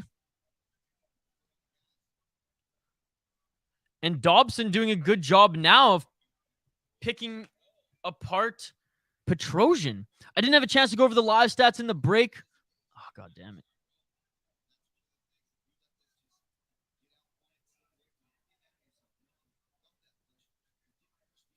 Apple computers, folks. Whenever you grab a new tab, it like rearranges the screen. So my apologies. Okay, so the significant strikes are still in favor of Petrosian, folks. Now I know there's more damage on his face right now as far as the blood. 2 minutes and 54 seconds left. I got one eye on the fight, so if anything happens, I'll definitely give the play-by-play for it. But I do want to highlight this quick. 207 significant strikes by Petrosian. 81 landed. 207 strikes thrown by Petrosian. 80 significant. 25 to the head, 14 to the body, 41 to the legs. Dobson, 134 strikes thrown, 42 significant, 28 to the head, 1 to the body, 13 to the legs, 43 seconds of control time, 3 for 3 on the takedown. So yes, he has 3 takedowns, but has done nothing with the takedowns. Yes, he's cut Petrosian, but Petrosian, guys, is outstriking him significantly by double the amount. I'm sorry, Dobson cannot win this fight if you are getting, outstruck times 2 significantly. He's just not going to win the fight. The judges aren't going to score it that way.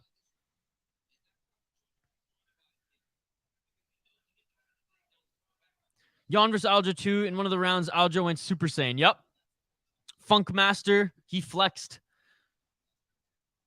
TJ 2 champ for a reason. Look, nothing against TJ Dillashaw. He lost my fandom of him when he got dinged for steroids. If you're going to do them, hide them. Don't let embedded catch you. So all the respect I had for him as a fair athlete is gone. Just like Rose Namajunas and Carlos Esparza for putting on the most horrendous, boring fight in UFC history, they've lost my respect too. There's 3 fighters on top of my head I just will not root for because of 2 incidents. 1 EPO related, 1 putting fans to sleep. Dobson needs a finish. I don't think the takedowns nor him cutting Petrosian is going to get it done.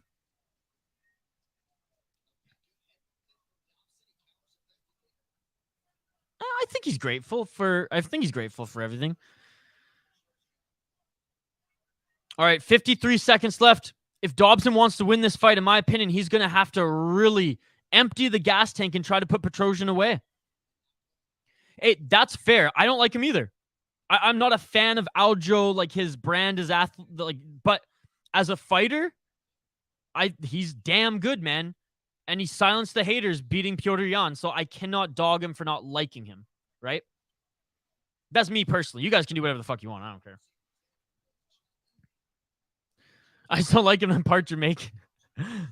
Again, fair enough, man. Like, I don't necessarily have to like all the Canadians. I tend to. I don't necessarily have to like all the Persians, but I tend to as well. 10 seconds left. Dobson chasing a take. This is going for the clinch. Is Dobson? No, this is not what you need to do with 10 seconds left. And there we go. There we go. End of the third round. Official decision next. Dude, Charles Jourdain is awesome. A disappointing loss in his last fight, but that fight against Shane Burgos, oh my God. I mean, it could have gone either way. He could have beat Shane Burgos, and Shane Burgos is a hell of a fighter, now making bank in the PFL.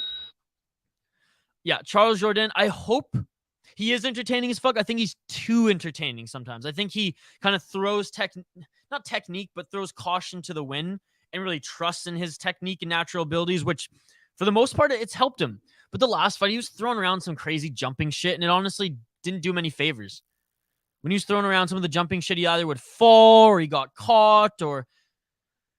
So I think he has all the pieces. He has all the tools. He just has to keep putting them together.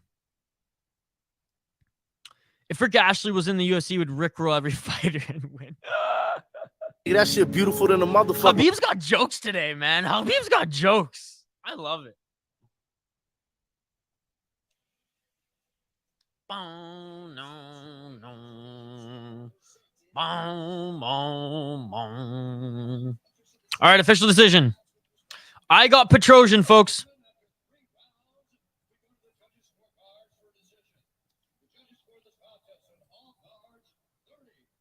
$30-27.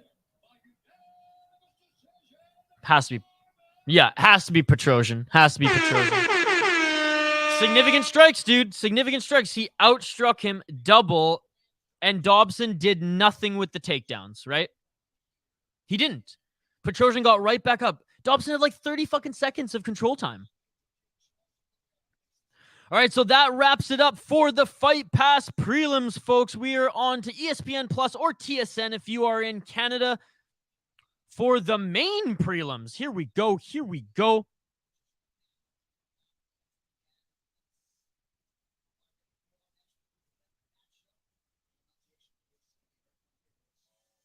Oh, and it looks like they're actually showing them on Fight Pass too. What the hell is going on? All right, well, I'm going to probably put it on the big screen here since I can. All right, folks, I'm going to take a quick break. I'm going to refill my coffee. I'm going to drain the main vein. I'm going to take a pee, and then we'll be right back for the first card on the official prelims, UFC 280, Abu Dhabi. Stand up. Let's freaking go. Let's freaking go. The moment we've been waiting for, folks, is here. This card this morning, the best card of the year, and it's already started off tremendously. Don't go anywhere. Keep the comments coming. If you're new to the channel, welcome. Like the video. Drop a comment in the live chat for a chance to win some prizes. If we get to 50 likes on the video, we will give away some prizes. We got Khabib's cousin coming out next year, folks. Literally 2-minute break as they're making their walkouts, and I do want to intro them. I just really have to take a piss, and I got to grab some more coffee. So on the other side, we continue with the prelims here on UFC 280. Live here on the City Light Project YouTube channel. Don't go anywhere. We'll be right back.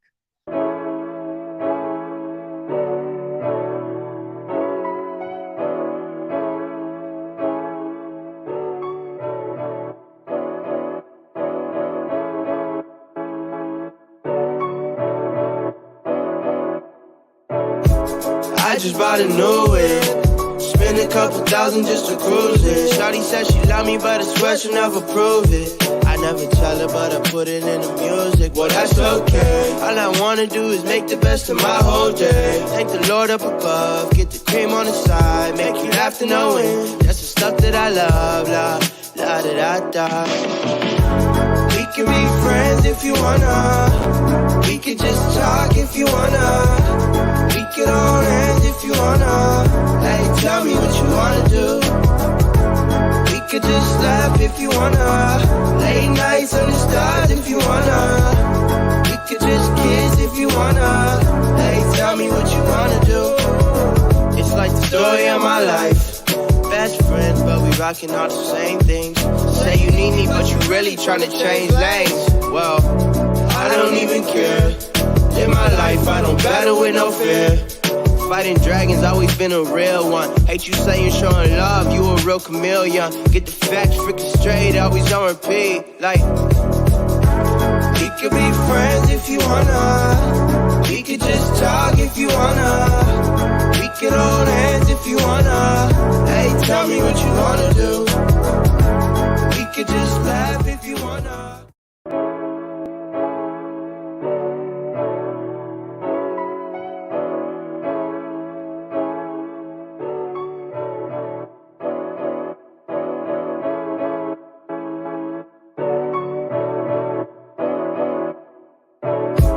I just bought a new whip. Spend a couple thousand just to cruise it. Shawty said she love me, but I swear she'll never prove it. I never tell her, but I put it in the music. Well, that's okay. All I wanna do is make the best of my whole day. Thank the Lord up above, get the cream on the side, make you laugh to know it. That's the stuff that I love, la da da da. We can be friends if you wanna. We could just talk if you wanna. We could hold hands if you wanna. Hey, tell me what you wanna do. We could just laugh if you wanna. Late nights under stars if you wanna. We could just kiss if you wanna. Hey, tell me what you wanna do. It's like the story of my life. Best friends, but we rockin' all the same things. Say you need me, but you really tryna change lanes. Well, I don't even care. In my life, I don't battle with no fear. Fighting dragons, always been a real one. Hate you saying showing love, you a real chameleon. Get the facts freaking straight, always on repeat. Like, we could be friends if you wanna. We could just talk if you wanna. We could hold hands if you wanna. Hey, tell me what you wanna do. We could just laugh if you wanna. And we are back live here on the City Life Project YouTube channel. And we got Bruce Buffer. I went from my iPad to my big screen here because my iPad and my Fight Pass app. What is up, everybody? Welcome back to the City Life Project YouTube channel for another fight companion. If you're new to the channel, welcome. We do a minimum of 2 fight companions every week, sometimes up to 5. This week we did 3. We covered 1 championship head to toe yesterday. 162 in the morning, followed by what was it? Amazon or 1 on Prime, video 3 last night, which was unreal as well. Back bright and early for UFC 280. If you're new to this channel, we do live commentary, live play-by-play, live reaction, and of course, live interaction with all you amazing people in the live chat. Like the video if you haven't already, because we're doing a giveaway. If you like the video and drop a comment in the live chat, even if you just say what's up, even if you just tell me what you voted for in our poll question, you're automatically entered into winning some prizes. We want to give you guys some free shit. That's right. We want to give you MMA bobbleheads, MMA memorabilia, fucking hoodies, merchandise. We want to give it all to you folks. So like the video, drop a comment in the live chat for a chance to win some prizes. All right, let's take a look here at the next 2 fighters. Round 1, let's get it on. Yeah, Khabib's cousin, Nurmagomedov.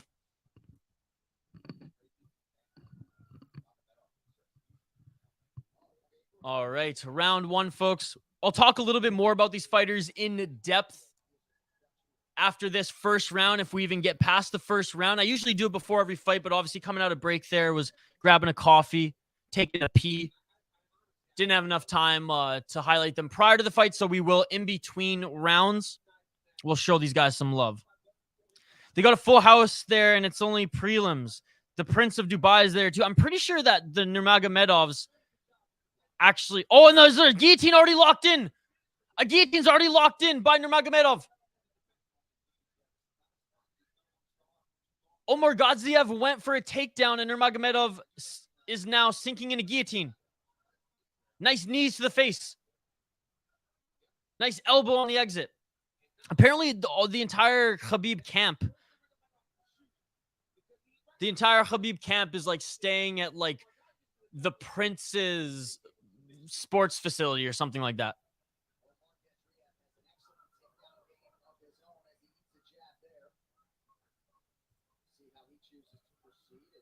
Three minutes, 35 seconds left in this first round.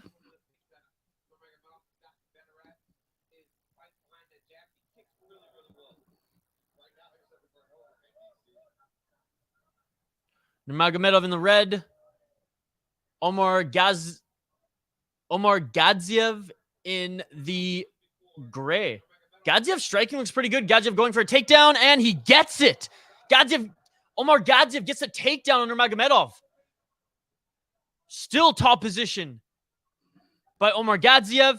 Omar Gadziev pulls guard and goes for the guillotine again. Omar Gadziev, he likes the guillotine. Keep the comments coming, folks. It's a comment-driven live stream. You are all amazing. I got Omar. Yeah, sorry, I didn't give my prediction. I got Omar as well. I'm going against the grain. I'm 0-2 right now, but I'm going with Omar. Actually, no, I'm 1-2 right now because I did bet Petrosian. In Godzi debut, he looked good. Then when I seen the debut of Godzi, he did dumb stuff. Okay.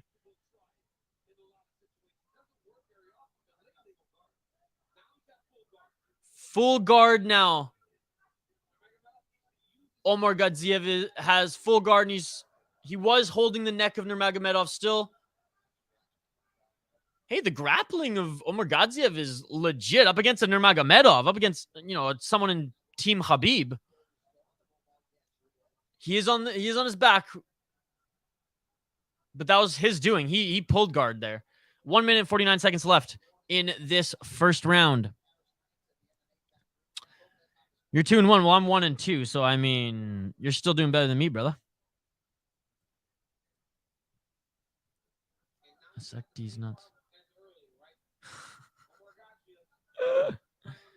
Khabib, I ain't reading it. Khabib wants me to suck some nuts. 1-1 so far for Andraz. Again, shout out to you all. You all are amazing. Thank you so much for joining on this Fight Companion today. If you're new to the channel, we do a minimum of 3 Fight Companions or a minimum of 2 Fight Companions every single week. We did 3 this week. 1 minute left in this first round.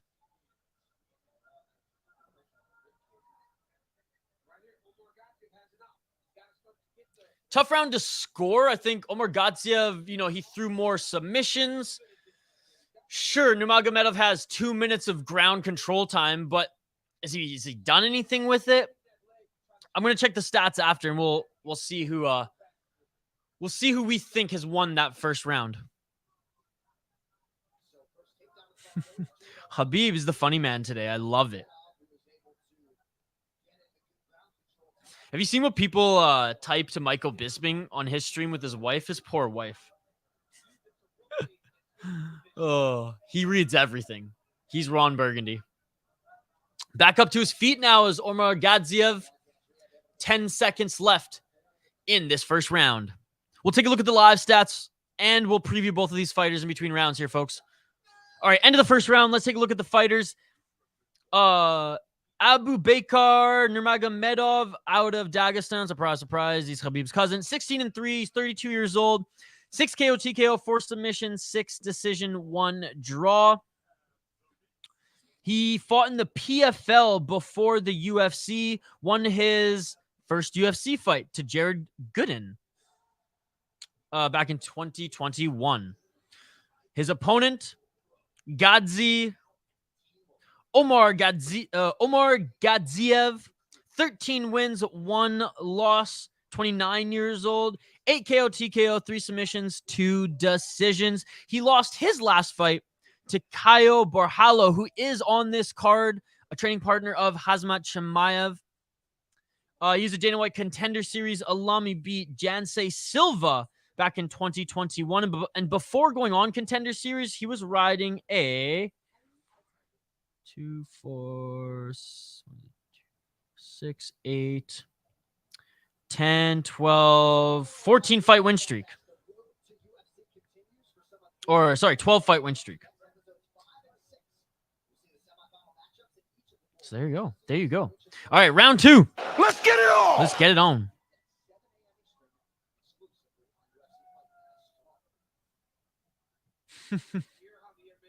Daddy. 4 minutes and 42 seconds left in this second round as we are well into this fight now, folks. 30 seconds into this round. Neither of them have tagged each other yet. Nice body kick by Nurmagomedov. An overhand missed by Omar Gadziev. Nurmagomedov tried to get the takedown. Omar Gadziev reversed just for a second, but I mean, Nurmagomedov with the unbelievable sambo and wrestling background was able to get back to his side, pushing Omar Gadziev up against the cage. Like the video if you haven't already, folks. Drop a comment in the live chat, much like Andraz, much like Payne, for a chance to win some prizes. We're trying to get to 50 likes on the video, folks. Where are we at with likes right now? Where are we at with likes, folks? Oh, a legal knee to a ground opponent. Nurmagomedov need Omar Gadziev. Omar Gadziev, though both of his feet were planted on the ground, his hand was planted, thus he was a grounded opponent. This ain't one championship. You can't just knee someone on the ground. How crazy and amazing is that? Crazy and amazing, yes. He's going to take some time. He did get smoked with the knee there. We need to get these bots banned from the chat here. I'll get them out.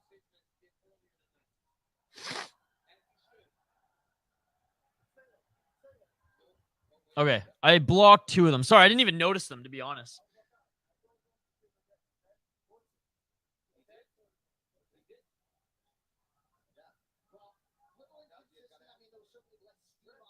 Nurmagomedov.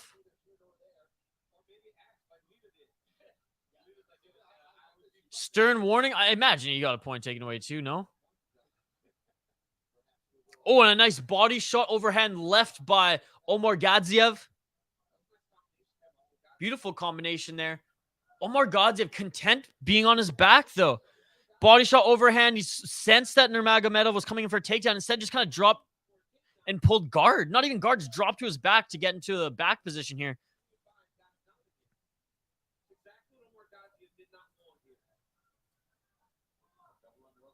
DC saying, oh, this is exactly what Omar Gadziev didn't want. Well, he gave up his back here. Well, he rolled to his back, and now he just gave up his back to Nurmagomedov. Nurmagomedov has his back now. Doesn't have the body triangle yet, though, but this is not what Omar Gadziev wants. A Nurmagomedov on your back, that's your worst nightmare. What's going on, brother? Hope your head's feeling okay. I know you were I know you're having a little crown royal last night. How are you, brother? If you got ESPN, fire up these prelims right now. We got Khabib's cousin taking on one of his countrymen. And it's pretty much a submission grappling match. Matt, I'm heading to the Gophers game tonight. I'm pumped. Oh, and a nice reversal and takedown by Omar Gadziev, but again reversed by Nurmagomedov. Up kick. Omar Gadziev hit Nurmagomedov with the up kick. 2 minutes left in the second round. Matt, how do you like this background? This is Hoppy's brother's man cave. We got a signed Ovechkin jersey and a signed Couturier jersey. How cool is that? Woke up feeling great. Got the prelims going to pregame the Wild. Hell yeah. Earlier Wild game. Hey, the Fight Pass prelims today have been unbelievable. So far, this card has delivered. Had to crack open a beer for that knee to the face. You know what? It's 11:26. As soon as the clock strikes noon Central Time, Minnesota, baby, I'll crack a Hams as well, Payne. Hams is becoming my favorite beer, honestly. Matt, I think it's my new favorite. I hope Wild win. My dad and grandpa are Boston fans. Yeah, fuck the Bruins. Let's fucking go, Wild. Nurmagomedov still fighting for that submission, but a good job by Omar Gadziev. 52 seconds left. Nurmagomedov still has his back, but Omar Gadziev is doing a great job of scrambling. Mine too, and it's fucking signed, dude. It's signed. It's unbelievable. Oh, knee bar. Omar Gadziev looking for a knee bar. Doesn't have the leverage, and Nurmagomedov's out of it and right back on top. So, I mean, this round, dominant win. Dominant round for Nurmagomedov. If you got a point taken away, then a tie, whatever.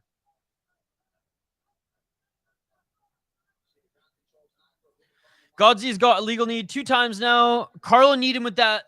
Yeah, that's right. Carl need him, but then he was up in the scoring, so he won the fight, right?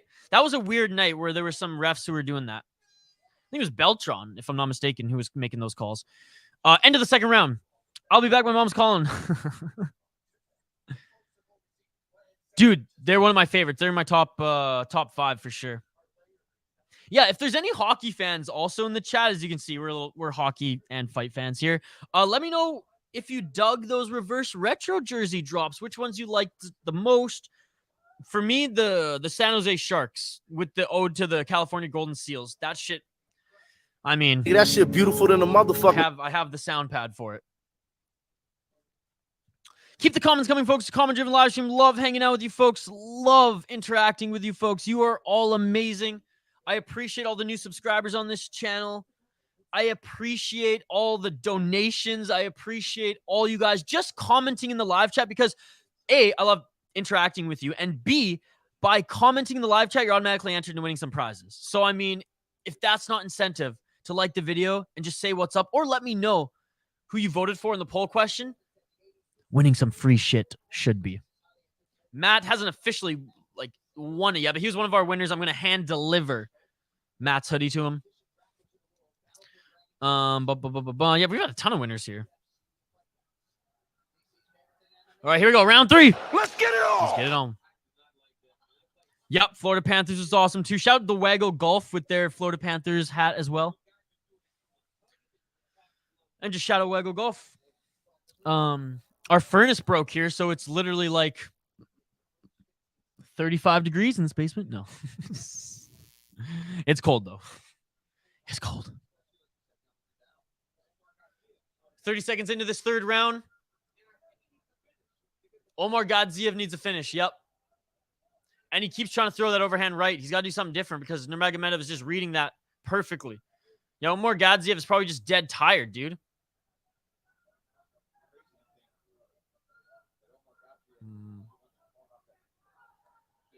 I don't even know where you were trying to get me with there, Habib. Momtos? Is that a swear word in a different language?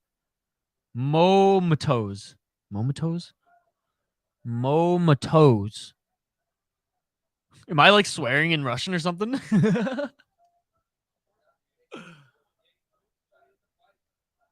Ooh, nice overhand right by Nurmagomedov.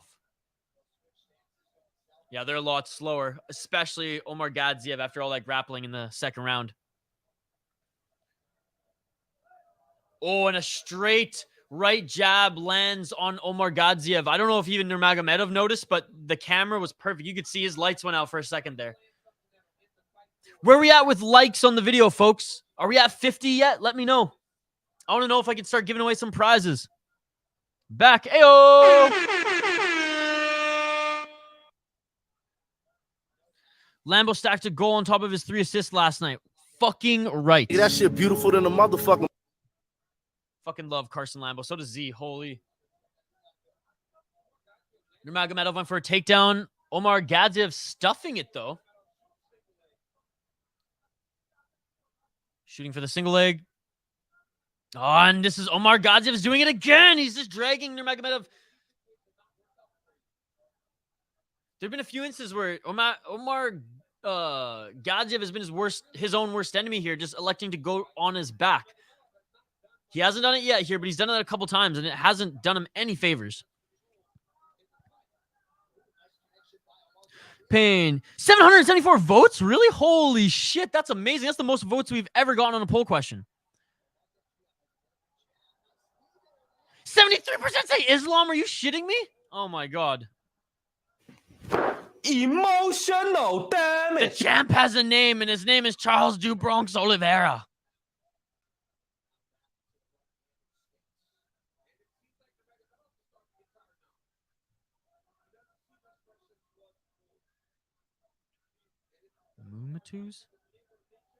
Mumatus? What are we at with likes, though? You told me the votes, which is amazing. I appreciate it, brother. But where are we at with likes? Nurmagomedov as a headlock on Omar Gadziev. High hooks. I mean, both these guys just are seemingly gassed. This is kind of a boring fight, to be honest. Boring third round, anyways. 1 minute and 23 seconds left as Nurmagomedov stuffs the takedown of Omar Gadziev.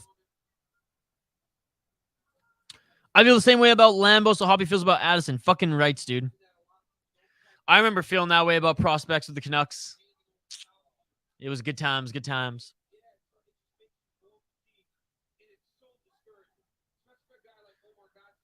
I'll probably end up swooning,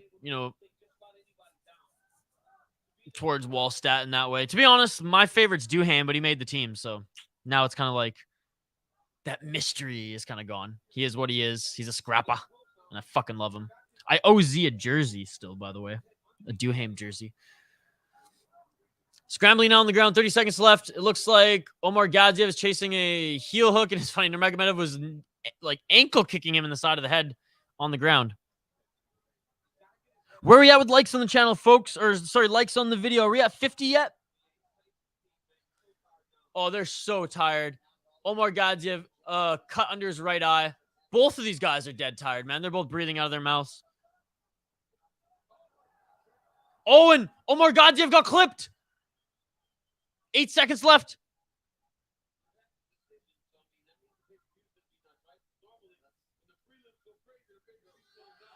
What do you think about the Canucks reverse retro jersey? 9.5 out of 10 for you.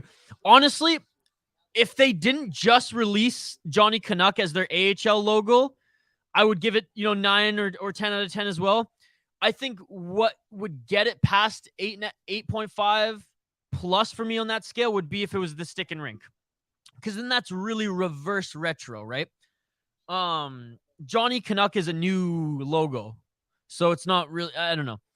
And Abbotsford, their AHL team has it. So for me, it's a solid 7.5, maybe even 8 out of 10. I'm not giving it that like elite, that AA plus, just because I really think they should have gone with the stick and rink. I'm biased. Stick and rink is my favorite hockey logo ever of all time. All right, let's take a look at the stats here before we hear the official decision, folks. And I appreciate everybody joining. Again, somebody let me know what the likes are on the video. I want to know. I want to know if we hit 50 yet. If not, like the video, drop a comment in the live chat for a chance to win some prizes. 95 strikes thrown by Nurmagomedov, 61 landed, 34 significant, 23 to the head, 5 to the body, 6 to the legs. 7 minutes and 55 seconds of control time, 1 for 4 on the takedown. Looking at his opponent, Omar Gadziev. 130 strikes thrown, 67 landed, 34 significant, so the same amount of significant strikes. 21 to the head, 10 to the body, 3 to the legs, but only 1 minute and 8 seconds of control time, 1 for 7 on the takedown. So everything is essentially even except for the control time. There's a massive gap there, right? 7 minutes, 6-7 minutes of control time gap. And with the cut on Omar Gadziev's face. I don't care if Nurmagomedov had a point taken away or not in that second round. He's winning this fight. 27 likes, folks. Come on, let's get this sucker to 50.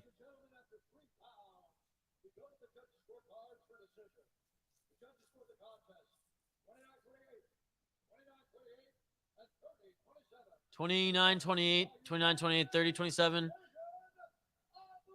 Yeah, Nurmagomedov. That's the right call. That's the right winner. Close fight though.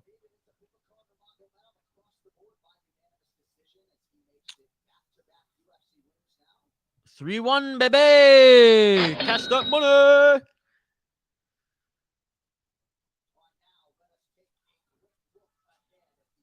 All right, guys. Like I said, we only have 27 likes on the video, so like the video, drop a comment in the live chat for a chance to win some prizes. If we get to 50 likes on this video before the stream ends, we will choose a winner from the live chat, and we'll send you some City Life Project merchandise. We got hoodies, crew necks, t-shirts. We got toques dropping for the winter, beanies, as you guys say in the US of A.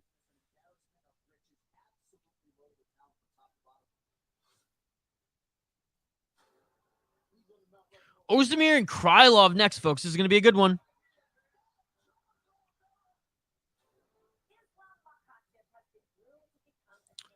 If my parlay hits, I'm going to be hyped. Belal starts it off. Anybody else have any bets going today in this chat?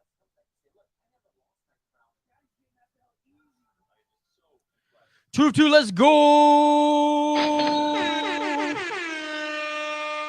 If you're a betting man, throw money on Boldy. Anytime score that shit.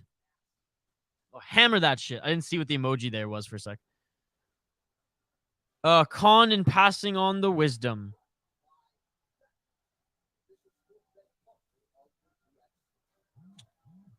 Oh, someone's texting me here.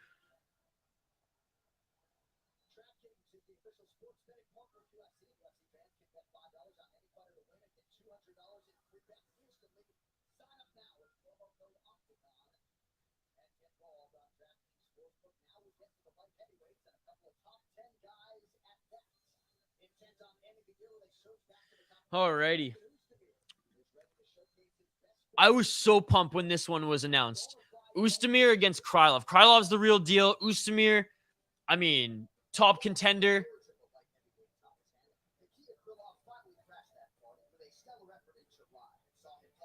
Yeah, Krylov, I remember he mauled Gustafsson. Absolutely destroyed him. Oh, Khabib. I was like, who the fuck's Khan? I just kind of was like, okay, well, Darren knows something I don't. Khabib, yes. And what I like about Khabib now is like, he's not Khabib the fighter anymore. He's Khabib the coach. It's Team Khabib, and he has so many students, especially because he's not only pumping out students from his own like programs and schools and stuff in Dagestan and in Russia, but he's also like a mainstay at AKA, right? And a lot of them just come over to AKA, and that's where he does his coaching. So I think it's very, very cool that Khabib now is kind of morphed into Coach Khabib. Which is why, honestly, if they did, this would get me back into the Ultimate Fighter. If they did Tony Ferguson, Khabib Nurmagomedov as coaches on the Ultimate Fighter, they don't even have to fight. Like, bring in like an assistant coach, you know, to add some flavor. So I guess it would be for Khabib, bring in like Islam or his cousin or whatever, right? His nephew. For Tony, bring in somebody, right, that he trains with. And then those guys can fight at the end. Or even like, screw it, don't even have the coaches fight. But they've done Ultimate Fighters where they haven't even had the coaches fight anyways. But Khabib, Tony Ferguson, that would get me back watching Ultimate Fighter because Ultimate Fighter fucking sucks now. Belal to win, Sugar to win, TJ by finish, Charles by finish. I want my money. Darren, again, shout out to you, buddy. Shout out to Payne. I'm just going to give a shout out right now while we're waiting for this fight to start, and then we'll highlight the fighters here. I just want to give a shout out to everyone who's joined us thus far in this stream. So Payne, Darren, Andrash, Matt, Khabib, of course. Khabib Nurmagomedov, the man himself. Who else do we have dropping here? Big Easy. Shout out Big Easy. If you're still here, you're an absolute beauty. Thank you for joining.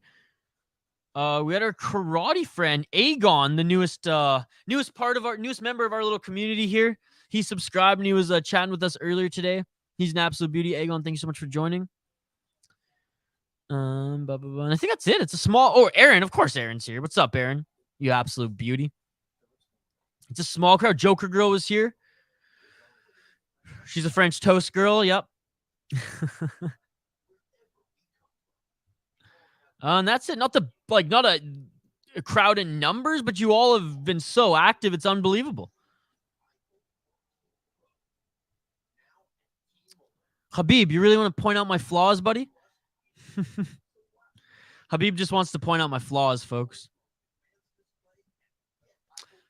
Yeah, hey, Habib, it's a lot better than it was yesterday, all right? So get off my case. I just moved, as Habib just learned. I just moved, guys, so I'm still living out of boxes. I'm still getting settled. I haven't set up my office. I don't have my desk. I'm literally sitting on a couch right now. So, Habib, I'm sorry if the connection goes in and out a little bit, but it's been pretty good. It's been pretty good all day, so hopefully it stays, and it is worked on. I mean, we're miles better than what we had yesterday, and it's just going to continue to get better. If it means me moving my office closer, or so I can actually plug in, or if I got a new Wi-Fi booster. The last one didn't really work. Anyways, I moved to a new spot. What are you going to do? I wasn't going to skip this event. Yes. Oh my God. That Habib brings a whole other body. He brings Islam, and fucking Tony just brings his baseball and glove. That would be perfect. Yeah, that shit beautiful than a motherfucker. All right, let's highlight these fighters here, folks. Volkan Oezdemir out of Switzerland. 8 wins, 6 losses, 33 years old, 12 wins via KO, TKO, 1 submission, 5 decision. He beat Paul Craig by unanimous decision in his last fight. Paul Craig just kept pulling guard. It was kind of a weird fight. Before then, he lost to Makhmud and Ankalaev and Yuri Prohaska, 2 top fighters in that division, Prohaska being the champion himself. He beat Alexander Rajic and Eli Latifa before that. Lost to Dominic Reyes, Anthony Smith, and Daniel Cormier before that. So this guy has only lost to absolute studs in the UFC. And he's beaten Jimmy Manuwa, OSP, and recently Paul Craig. Nikita Krylov, his opponent, out of the Ukraine, the minor. 28 years old, 30 years old, 28 wins, 9 losses, 12 KO, TKO, 15 submission, 1 decision. This guy's an absolute beast, an absolute true mixed martial artist. He beat Alexander Gustafsson in his last fight. Before then, lost to Paul Craig and Ankalaev. Beat Johnny Walker before then. Lost to the former champ Teixeira before that. Beat OSP himself. Lost to Jan Blachowicz. I mean, he's only lost to beasts in the UFC as well. I mean, this light heavyweight division is unbelievable. Let's take a look quickly at the odds here before they start to throw down. -170 for Krylov, +150 for Oezdemir. So it's close as far as the betting odds go.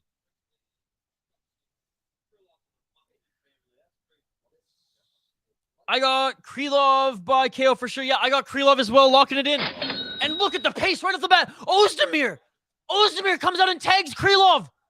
Oezdemir tagged Krylov with a combo right off the bat. And another one. Ozdemir's tagged Krylov 3 or 4 times, and another 2 hits and an elbow. Every time Krylov comes in, Ozdemir's tagged him. We're 30 seconds in, and Krylov's going down. Krylov's just got tagged 2 more times. Krylov's desperately going for the takedown. This is crazy. This is crazy.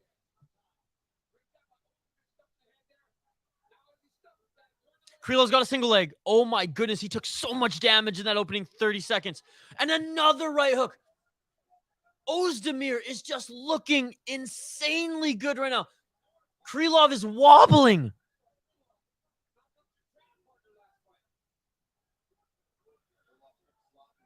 Krylov is already wobbling. Krylov looks like he's in another dimension right now.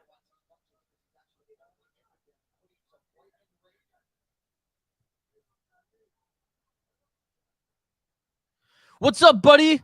Mamutov, the fights have started, dude. The fights have started. We are 3 minutes and 30 seconds into the first round. Oezdemir, Krylov. You're smart, man. You're a smart man. You know I can't show the fights on YouTube. Use your brain, man. Use your brain. You know that. You know that. This is a fight companion. Happy to have you along the ride. You're automatically entered into winning some prizes too, so I appreciate your comment. But thanks for joining our community here. Live play-by-play, live reaction, live interaction, and live commentary with all you folks here. Like the video, drop a comment in the live chat for a chance to win some prizes. Darren, Oezdemir is so hard to beat on UFC 3. Shit, he's so hard to beat in the light heavyweight division as well. He's an absolute tank. And Paul Craig, trying to play his Paul Craig fucking Brazilian Jiu-Jitsu game with him. I'm glad Oezdemir got the win in that one. 2 minutes and 45 seconds left in this one, and Krylov got absolutely rocked like 15 fucking times in the opening frame. He comes in with a couple combos too, but Oezdemir just looks calm, cool, collected. Oezdemir ranked number 8, Krylov ranked number 10 in the light heavyweight division. Unbelievable first round here for Oezdemir. And he got him again with the left jab. Oh man, Oezdemir has his timing down perfectly. Krylov is a beast. Oh, Krylov tagged Oezdemir. Krylov tagged Oezdemir. Knee and then right hand sent Oezdemir backwards, and now Krylov has the body. This could be fight of the night, and we are only in the first round, folks. Sean, what's going on? Thank you so much for joining, Sean. And again, thank you so much for the $4 donation yesterday. You're an absolute beauty. I appreciate it. I'm going to use it to go buy my first beer tonight because, yeah, I can go to a bar in Minnesota and buy a McGolden for $4. Krylov has the back of Oezdemir, took him to the ground. He has the hook in. He's got the rear naked in. This might be the upset of the year. This might be the biggest upset of the year. Krylov doesn't have it under the chin. He has a minute left. He doesn't have the body triangle. Oezdemir looks calm. Ozdemir's fighting the hands.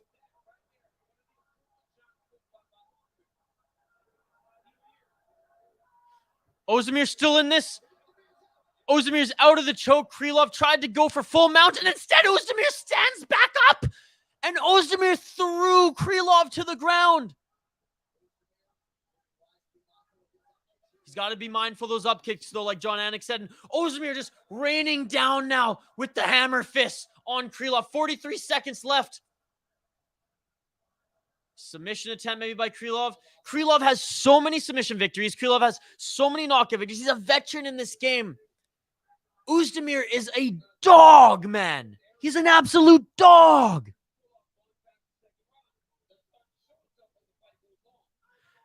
I've been good, brother. This card has been absolutely insane.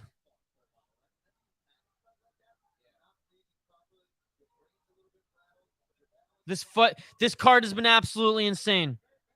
Go to sleep, Oezdemir. He's out. He's winning this one.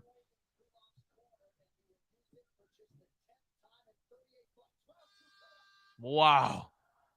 End of the first round. How crazy was that round? Round of the card thus far, no? Unbelievable round. Unbelievable round. Let's take a look at the stats here, folks, okay? 72 strikes thrown by Oezdemir, 47 landed, 31 significant, 27 to the head, 1 to the body, 3 to the legs, 46 seconds of control time. Krylov, 66 strikes thrown, 28 landed, 25 significant, 17 to the head, 8 to the body, 2 minutes of control time, 2 for 7 on the takedown, 1 submission attempt. I'm sorry, these stats don't tell the whole picture. Oezdemir won that first round. No, he had to. He beat, again, these are just one part of the story too. This is the analytics side of it. These are the stats, but you got to go by damage done, octagon control, fucking fear factor, whatever that official thing is in the rules, and damage done. And Oezdemir has done more damage right now, 100%. Let me know your thoughts, though, on that first round. Karma for Volkan hurting Krylov. Yeah.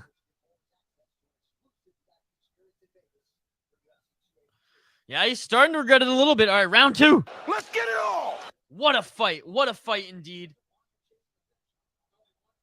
And Krylov with the high kick on Oezdemir. Krylov came out. High kick and then some combos of himself. Wow, what a fight. What a fight. Oezdemir looks a lot slower now. And Krylov somehow looks recovered.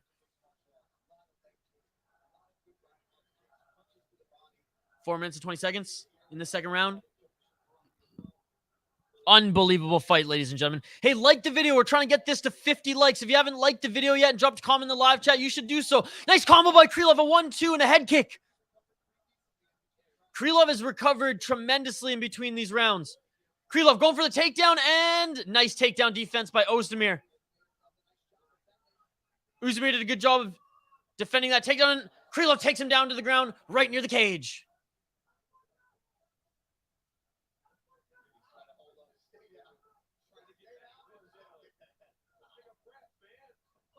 Wow, what a high-paced fight. What a high-paced fight. Krylov, personal best, 3 takedowns in a fight landed after getting absolutely rocked in the first round, in the opening frame of the first round. Habib, I hope you have a tremendous day, buddy. Thanks for joining.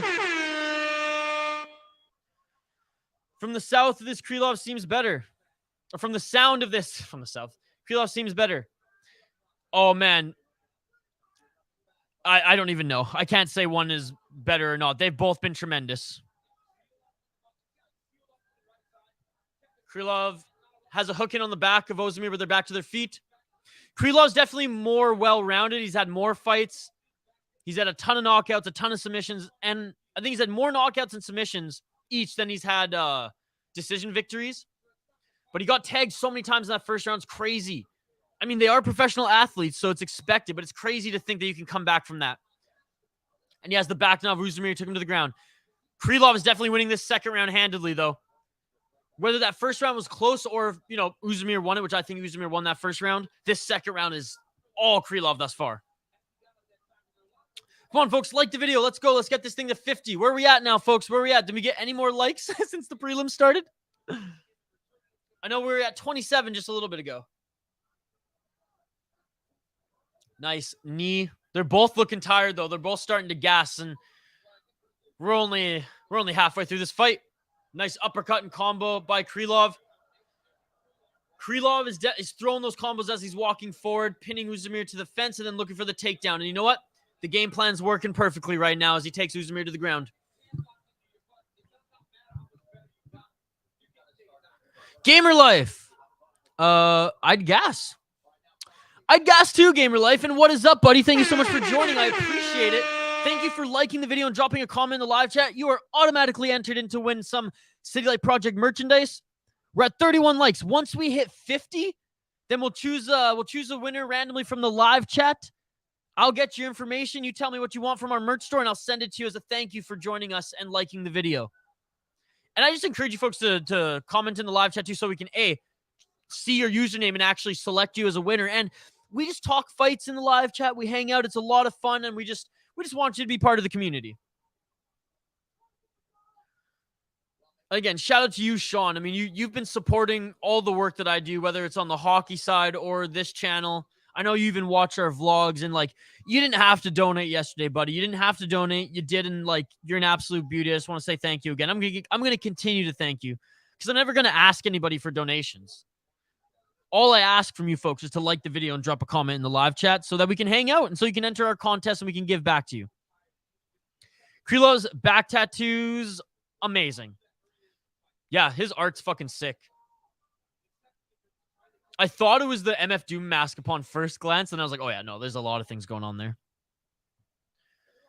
27 seconds left into this second round, and it has been all Krylov. He's in the guard of Oezdemir, just doing some work. Goddard saying he needs to see them a little bit more busy or he's going to stand them up.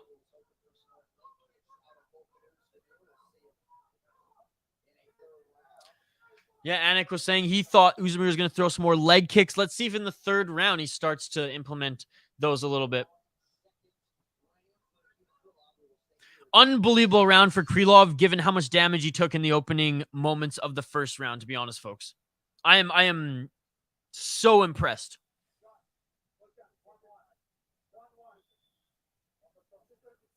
Volkan Oezdemir. Okay, so he trains with Chimaev and Borralho too. So yeah, 1-1. First round goes to Oezdemir. Second round, Krylov. So this should be a fun round. I know they're starting to gas. Much like Gamer Life and myself would. But this third round, maybe they have some like an adrenaline come up because this third round is going to win the fight.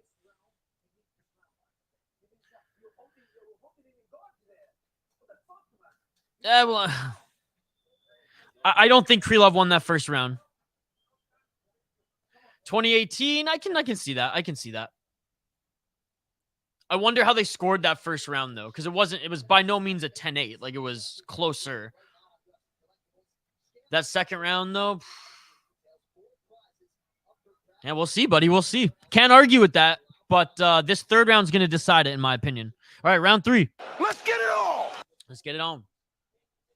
Oezdemir is going to have to be a lot more aggressive, as Krylov was the aggressor in that second round to try to get back some of those points. And Krylov's the aggressor again.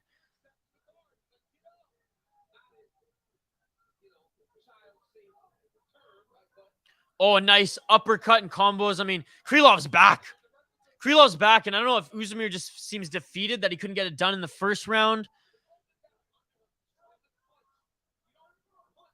And Krylov takes Oezdemir right back to the ground. Beautiful combination to start that round by Krylov, and he takes Oezdemir to the ground. Yeah, and Krylov, he's always on the offensive, even when he's walking forward. He kind of reminds me of like Forrest Griffin, the way Forrest Griffin would walk forward with his combos, even if they're kind of soft, like uppercut, overhand, just to get you moving backwards. So he had an opportunity, if you were off balance, to go for a takedown, get the tie clinch up against the cage, or maybe work an elbow or a nice punch.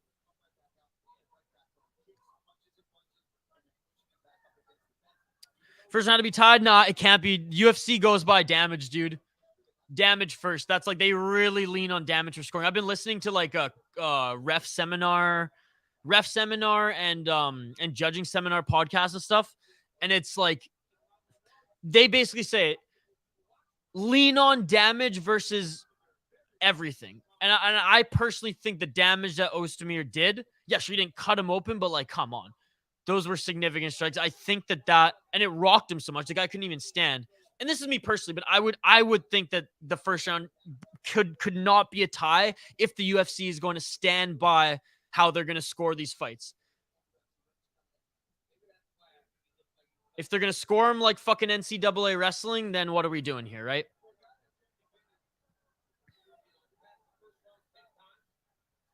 But that's just me, and I'm no expert. I'm trying to learn more. The one thing I'm just starting to hear, and Paul Felder talked about this on Hawani's podcast too, damage and output. Even if you are on the ground throwing more volume muffins from your back and the person's just laying there, you might still win because you've thrown muffins from the back. And I've seen it recently. I forget what women's fight it was. Maybe it was 2 cards ago, but something similar happened like that. Oliveira is Islam's daddy. Hag, I've spoken. Yeah, he is. Some tweets at 2018. Someone said 1919. So I mean, I'm not the only one who had it 2018. Oh, no. And I said I wasn't going to argue with that at all. But like Oezdemir's done now. Yeah, it was Durnyan. That's exactly what it was. And I stood by it too. I thought Yan won 100%. There was no doubt in my mind she won that fight. Krylov's getting worked Oezdemir's getting worked by Krylov here in this third round. Wrestling. He's just taking shots. And there we go. He got dinged twice. And Krylov is 1-2, clinch. 1-2, go for the double leg. Just piecing Oezdemir apart. 1 minute and 33 seconds left. And boom, he gets the other double leg takedown. Krylov has solidified this. Pain. Here we go. Yeah, man, and I feel a little bad for him, even though didn't we pick Krylov to win? A little bad for Oezdemir just because he started out so strong, and it didn't seem like he drained the gas tank, but he's got to work on his cardio. Again, in that fight, my parlay was screwed by the Cubs-Swanson fight. Islam is Oliveira's daddy. Oh, here we go. We got the Islam versus Oliveira.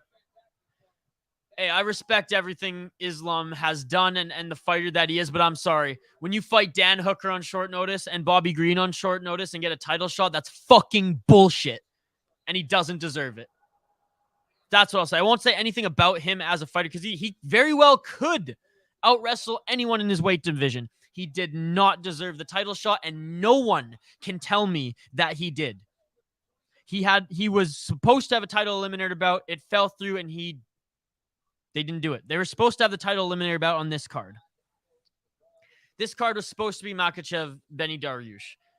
And yeah, whatever. I probably would have taken the free ride too, don't get me wrong, but I've lost a little respect for Islam Makhachev that he wants the easy way. The easy way to the top and not be a man like all those other 155ers in his division. That's it, folks. That is it for this one. He's gonna finish it! And it's all over! Yeah, pass me some of that. Let's go. Yeah, man. Oezdemir, he did not win this one. Let's take a look at the stats here. Oezdemir, 150 strikes thrown, 112 landed, 41 significant, 36 to the head, 1 to the body, 4 to the legs, 47 seconds of control time, 1 for 1 on the takedown. As we go to Krylov, 156 strikes landed on 256 strikes thrown, 98 significant, 55 to the head, 42 to the body, 1 to the legs, 9 minutes of control time, and 7 for 20 on the takedown, 1 submission attempt. Dominant win.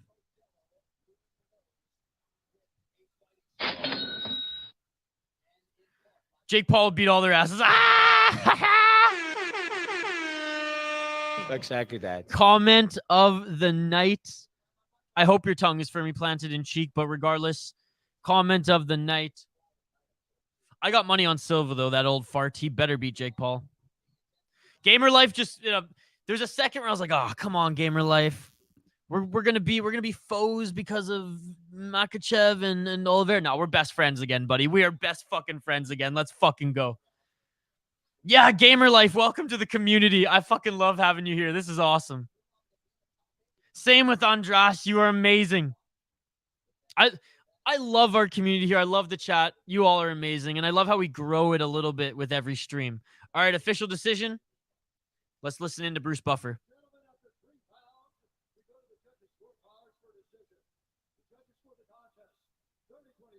30-27, 29-28, and 29-28. Yeah. The minor Krylov. So that's the second decision win for Nikita Krylov. All his other wins out of his 29 wins have come by via knockout or submission. How unreal is that? How unreal is that? Okay, this next fight's going to be a budding fan favorite in Caio Borralho. I really like what he brings. He's kind of like oh man, like I don't know, like a Borrachina meets Hamzat Chimaev. Here we go, 282. Yuri Prohaska against Glover Teixeira. Robbie Lawler, Santiago Ponzinibbio, Jan Blachowicz, Magomed Ankalaev, Jared Gordon, Patty Pimblett, Gustafsson, OSP, Darren Till versus Dricus Duplessis. UFC 282, folks. Oh, I like the comments coming in.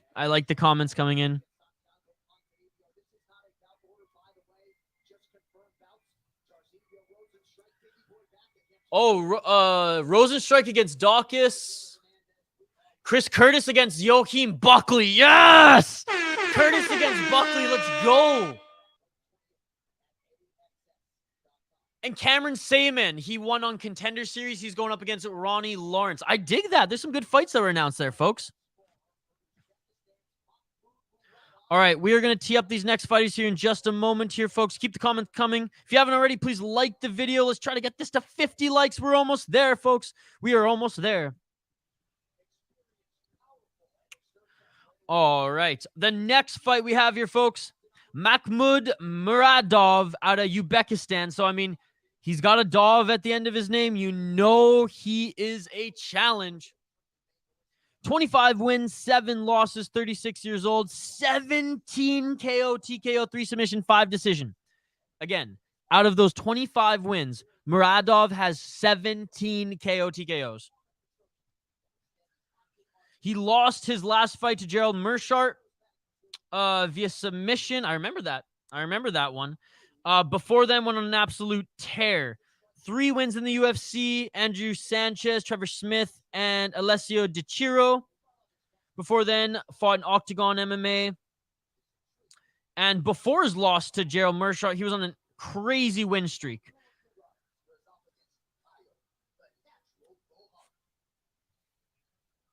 He was on a 14-fight win streak before losing to Gerald Meerschaert. All right, the natural Caio Borralho out of Brazil, 29 years old, 12 wins, 1 loss, 1 no contest, 4 KO, TKO, 3 submissions, 5 decisions. He is currently riding a 2, 4. Where is it?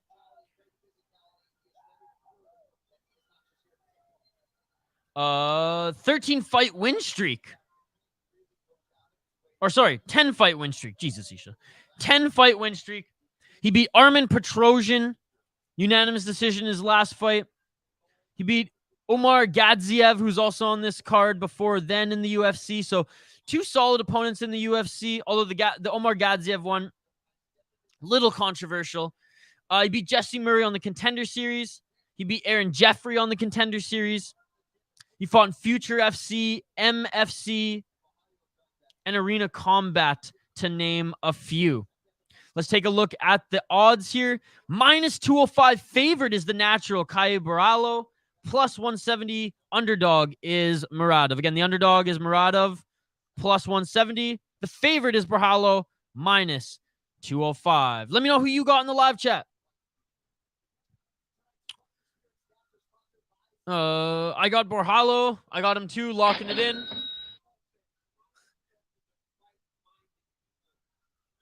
Darren Till is back.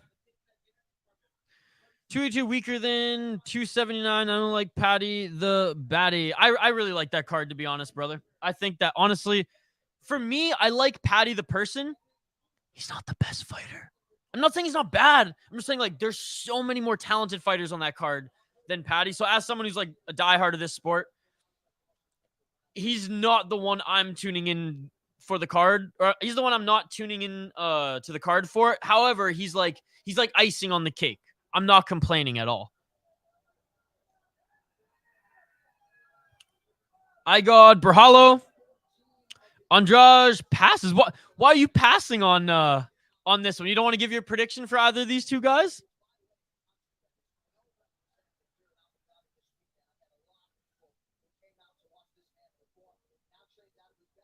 So trains out of Uzbekistan, is actually from Tajikistan. Shout out to everyone joining us live here on the City Light Project YouTube channel, by the way. You are all amazing, and I really, really appreciate it. I did just move, so this week is our first week back streaming on this channel. I did just move to the United States. I'm still kind of living out of boxes, so my apologies that my setup isn't like perfect yet. I'm on my desk. I don't got the bonsai tree, I know.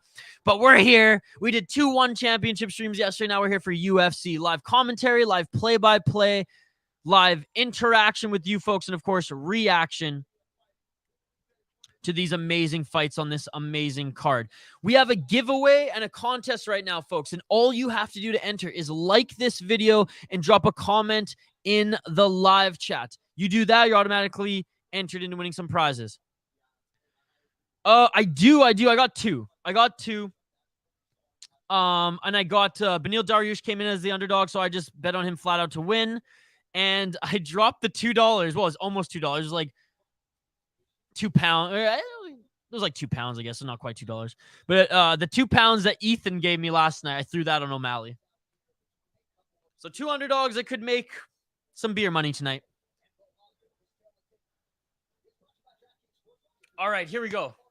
tail of the tape. They're about to be announced, and this fight is about to commence. I'm so pumped, folks. We have one more on the Fight Pass on the prelims here before we get into UFC 280, the main card. I'm trying to read the emojis. One sec.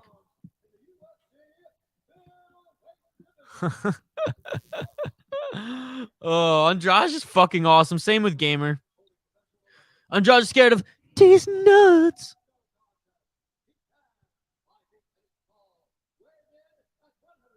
Dariush.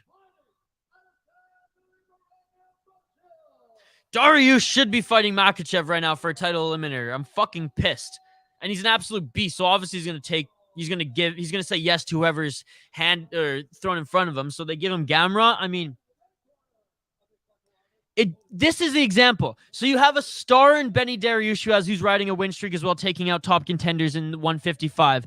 And then you have Makhachev crushing cans, okay? Crushing cans. The UFC gives Beneil Dariush Gamrot and says, okay, you get Gamrot, then you can move up in the rankings. And they just hand deliver Makhachev a title shot after Bobby Green and Hooker on short notice. It shows that the UFC likes Makhachev more. That's why I want Dariush to win, and I want him to prove the UFC wrong that he is the true 155 top contender behind, obviously, Charles Oliveira, because he's kind of the contender. All right, round one. Let's get it on. Let's get it on.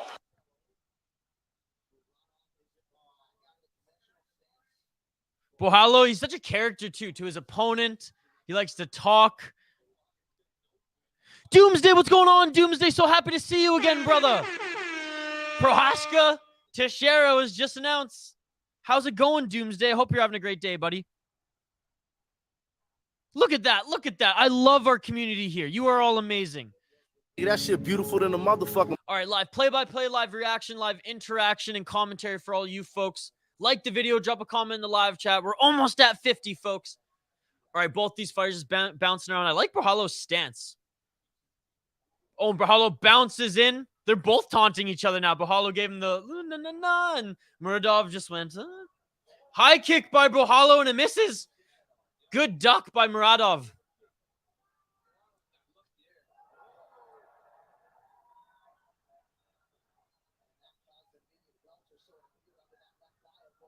Yeah, and that shot on Borralho under the left eye, that landed. 3 minutes and 40 seconds left in this round. Oh, Muradov, Muradov has got some nasty leg kicks. Did Borralho just push him?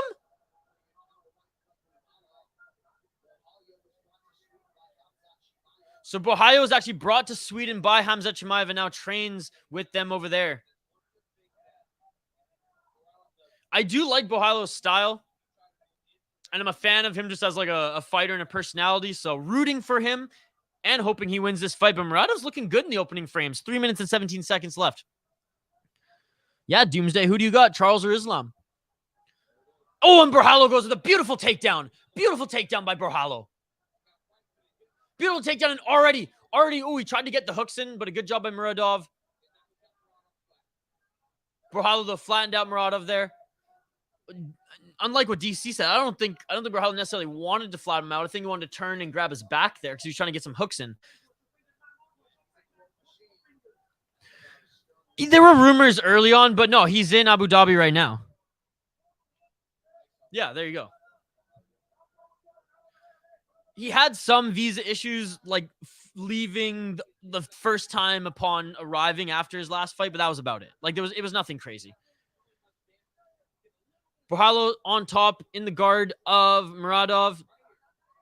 And Muradov kicks him right back up, and Borralho right back on him. Great job by Borralho into the full mount. Borralho into the full mount. Oh, is it full mount? It's that half guard mount, but may as well be mount. Okay, now it's mount. Never mind. No, he's got the full mount. Borralho's got the full mount. Pushing off the cage is Muradov, but that I think is just going to help Borralho.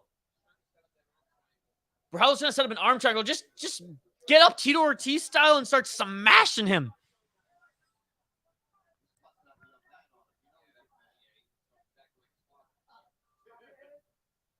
Dude, I think Islam will beat Ollie by TKO ground and pound. Dude, come on.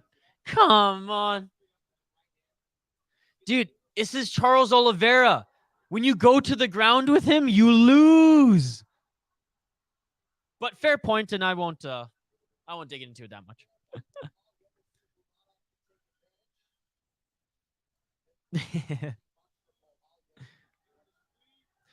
I don't think it's disrespect. I just think people see Khabib when they look at Islam. That's all. If you look at who Islam has fought, if you look at his competition, it's not even close to Charles Oliveira as far as the level of competition. It's not even close. So that's the thing. His tools are there. He's an unbelievable Dagestani Sambo turned MMA fighter. He's unbelievable. On top of his division, fairly. He's just, until he proves it, he's not Charles Oliveira. He's not even close in my mind. Not even close.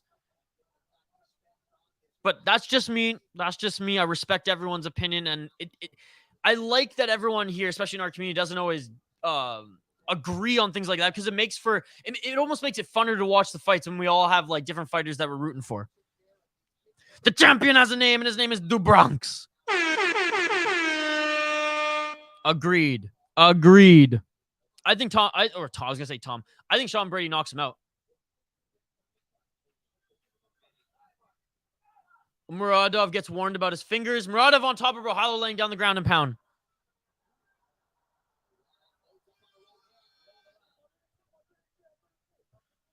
All right, so there's some drama going on here as the ref has talked to Muradov a few times about his fingers. I don't know if they were getting in the gloves or the eye of Borralho. He's been grabbing the cage a little bit. Close round. I mean, Borralho's the one who took him down and had control time for a bit, but ending it and doing more damage was Muradov.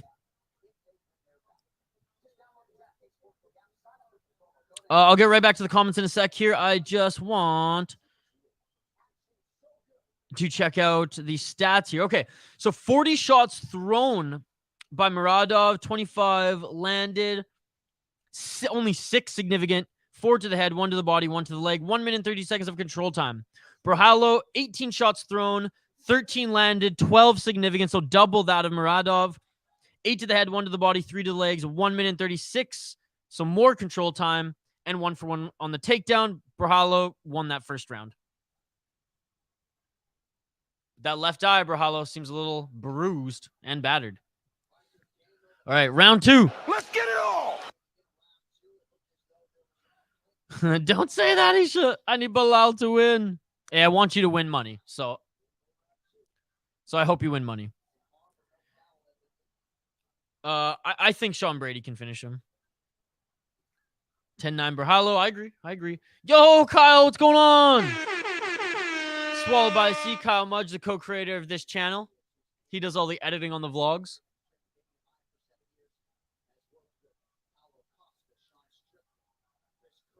Sean O'Malley. Okay.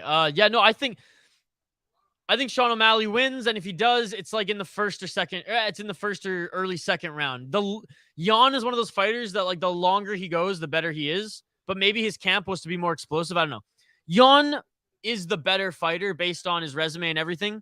The thing about O'Malley is we haven't seen him fight high-level competition yet. So it's kind of, okay, let's see what O'Malley actually is now. Right? Like, same thing. I'll throw back an example to Paddy Pimblett. I don't know if Paddy Pimblett's a good fighter in the UFC yet. He's fought in meh competition. He's beat them in beautiful fashion. O'Malley hasn't fought anybody even close to a tier as Petr Yan. Sugar! And Muradov goes to the takedown. Borralho catches him in the guillotine. It's tight. Muradov's rolling, and he gets out of it. Borralho still top position, though. Good job by Muradov for getting out of that. And Borralho gets back into the half guard. What fight has the most hype? I'm going to answer it in two. I have 2 answers. For the casuals, it's either the main event or Sean O'Malley. I think they're about even. For the hardcores like us, it's Beneil, Dariush, and Gamrot. That is the people's main event. I think Petr will KO him. I don't rely on Sean O'Malley's legs, but his striking explosive and fast. I think TKO. I think he picks apart his legs. We haven't seen Sean O'Malley do jiu-jitsu though. I believe he's a purple belt. The one thing though, Sean O'Malley has knockout power, and he's lanky. So if he can get his range game on Petr Yan, maybe he knocks him out that way. Regardless, I'm just excited to see Sean against higher competition and to see if he can hang with the big boys.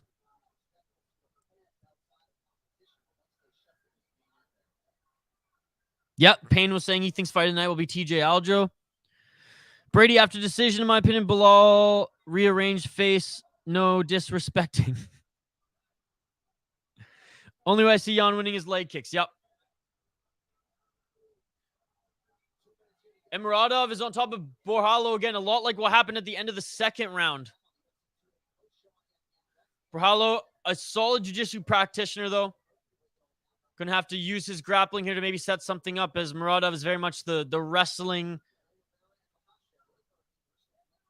Just very much the wrestling style versus the jiu-jitsu. I think Dariush Guzman has too much hype. Oh. I think it'll just be a ground fight and boring, to be honest. But like, so you think it has too much fight or hype because your assumption that it's going to be a ground match? Okay. I don't understand your logic there, but okay. Fair enough. Hey, Darren agrees with you. I guess you guys are casual fans, not hardcores then. No, I'm just kidding. You know what, though? I like grappling, personally. And I think that maybe you guys think it's boring. Maybe I think it's the best fight of the night, right? So I hope Dariush just does something crazy like he's been doing in the last few fights. Whether it's coming back with the sick knockout. But that's the thing. You got people think Dariush is just a ground fighter. His last few fights have been beautiful knockouts. Anyways, I'm a little biased. He's my guy. But I think that one's the people's main event. I think the hardcores are looking forward to that one more. I think the mainstay, the majority are looking forward to Sean O'Malley or the main event. But hey, agree to disagree by all means. All right, Borralho going for the submission attempt here with 10 seconds left. Don't forget to mention about Snake Dillashaw. After 2-3 years, he is back and beat Corey. They narrowly beat Corey.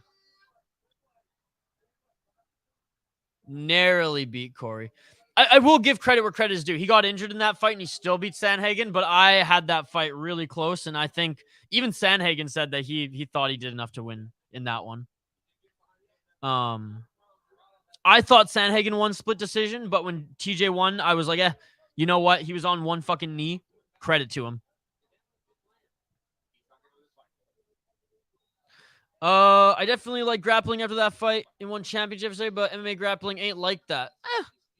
Again, agree to disagree, brother. We saw grappling like that on this card, Makhachev and Gordon. So, was that a dunk?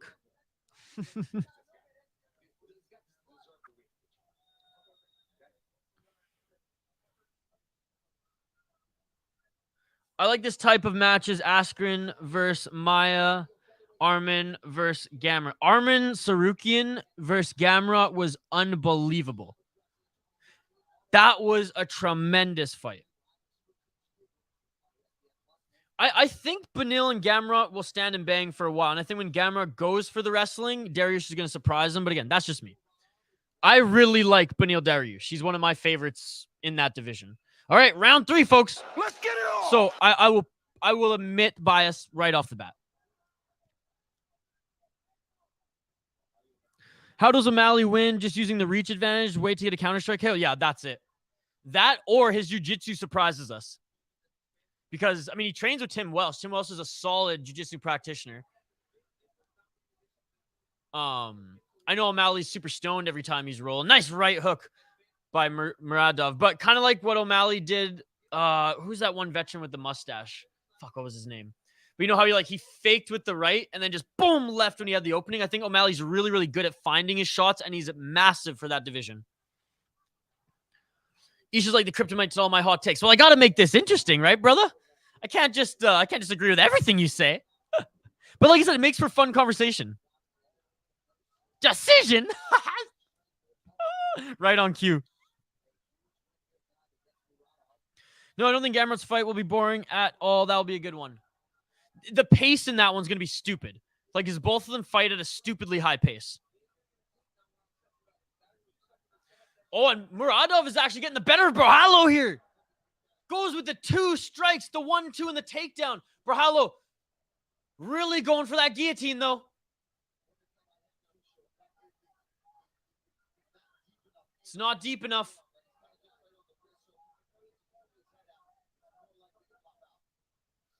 Three minutes and 18 seconds left.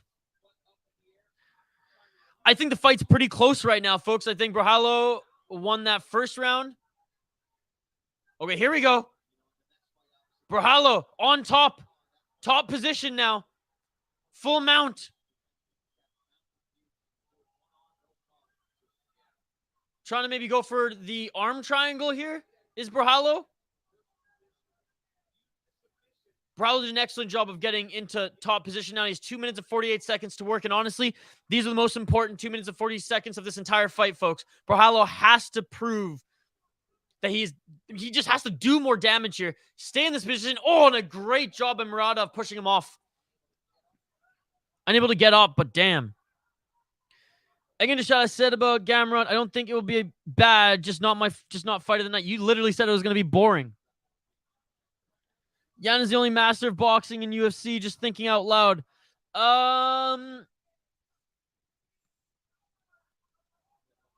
Meant to say not shot. I got you. Jan is the master of boxing in UFC, just thinking out loud. Yeah. I would say him. Fuck, who's that other one out of Boston? Not Cater, the other one. Okay, Rob Font, Petr Yan, and Max Holloway in no order, right? Petr Yan would probably get number 1. I think those are the 3 best pure boxers in the UFC. But let me know yours. Those again, that's just my opinion. Borralho, finish him. Come on. Borralho is still top position, folks. 1 minute and 28 seconds left. He's definitely winning in the control time now. He's gained it back.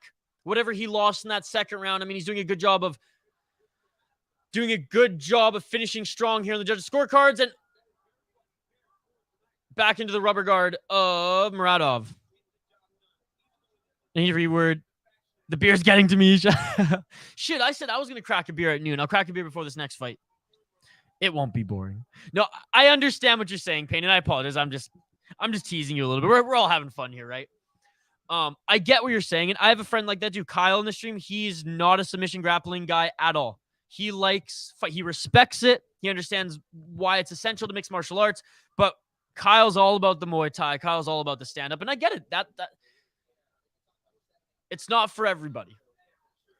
Hopefully this fight excites you, and you can hit me up on the next live stream and be like, yo, Isha, I was wrong.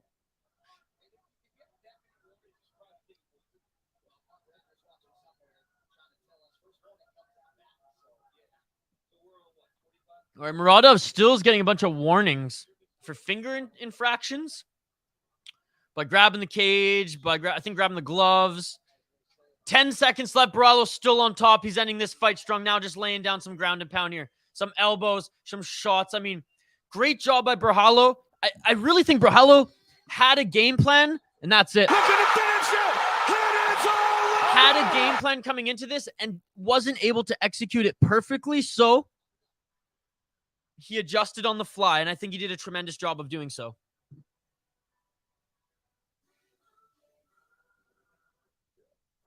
I want to see Gerald Mershon and Borralho. That would be a fun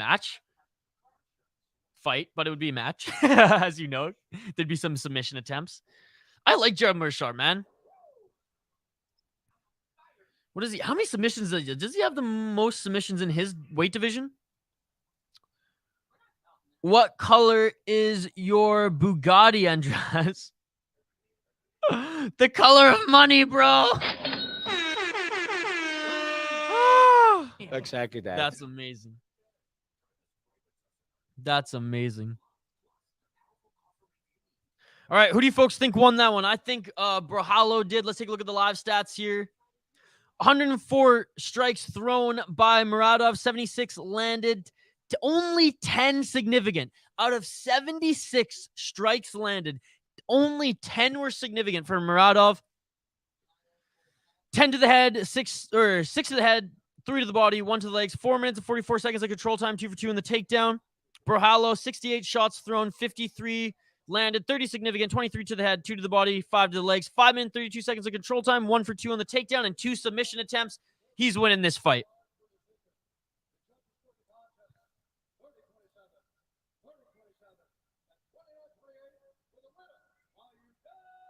Unanimous decision. Yep. The Natural extends his win streak in the UFC to 3, and he's breaking down emotionally right now. –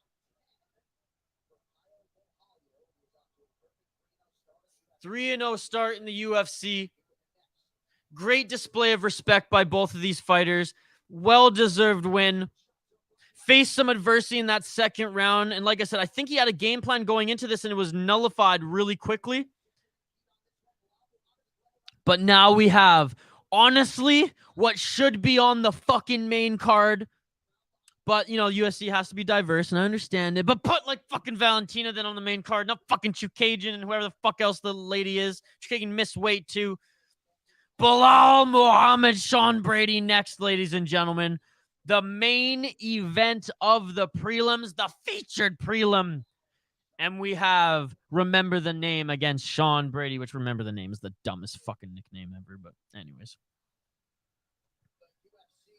4-1, babe. Payne, you are on a motherfucking roll, buddy. So, like, I shouldn't be disagreeing with your hot takes since you're 4-1. Talk slower, I'm high. Oh, I should go indulge as well, gamer life. Think I have time before these walkouts to quickly go indulge? No. I'm kidding, YouTube. I'm kidding. Keep me monetized. All right, I'll talk a little slower, gamer for life. Okay, you know what, though? It is 12:30 p.m. Central Time.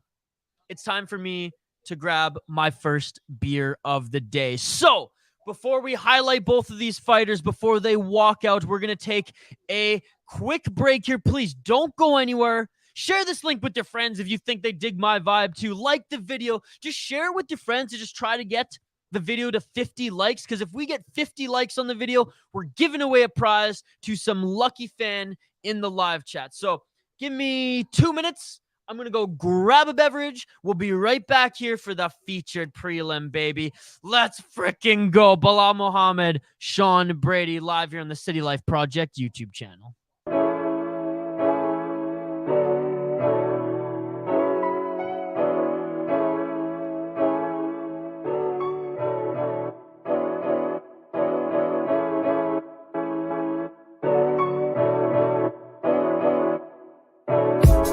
I just bought a new whip. Spend a couple thousand just to cruise it. Shawty said she love me, but I swear she'll never prove it.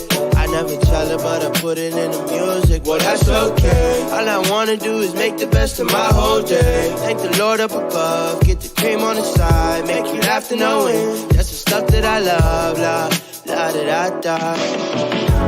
We can be friends if you wanna. We could just talk if you wanna. We could hold hands if you wanna. Hey, tell me what you wanna do. We could just laugh if you wanna. Late nights under the stars if you wanna. We could just kiss if you wanna. Hey, tell me what you wanna do. It's like the story of my life. Best friends, but we rocking all the same things. Say you need me, but you really tryna change lanes. Well, I don't even care. Live my life, I don't battle with no fear. Fighting dragons, always been a real one. Hate you saying showing love, you a real chameleon. Get the facts freaking straight, always on repeat. Like, we could be friends if you wanna. We could just talk if you wanna. We could hold hands if you wanna. Hey, tell me what you wanna do. We could just laugh if you wanna.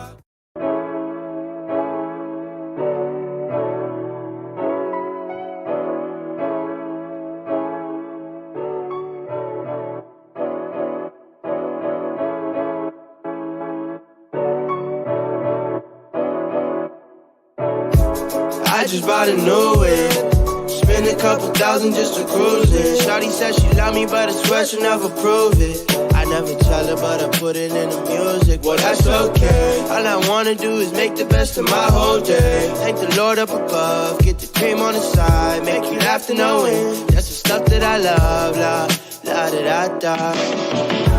We can be friends if you wanna. We could just talk if you wanna. We could hold hands if you wanna.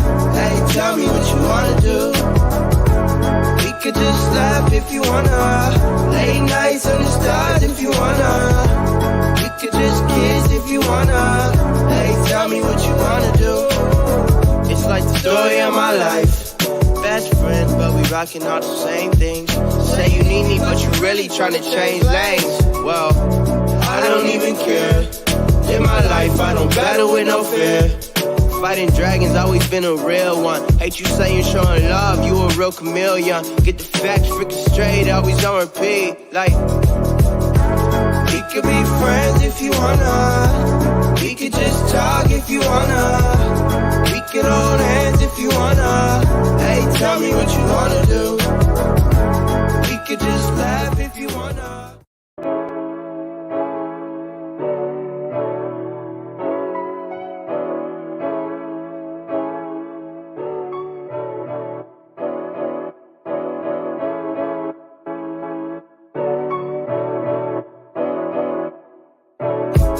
I just bought a new whip.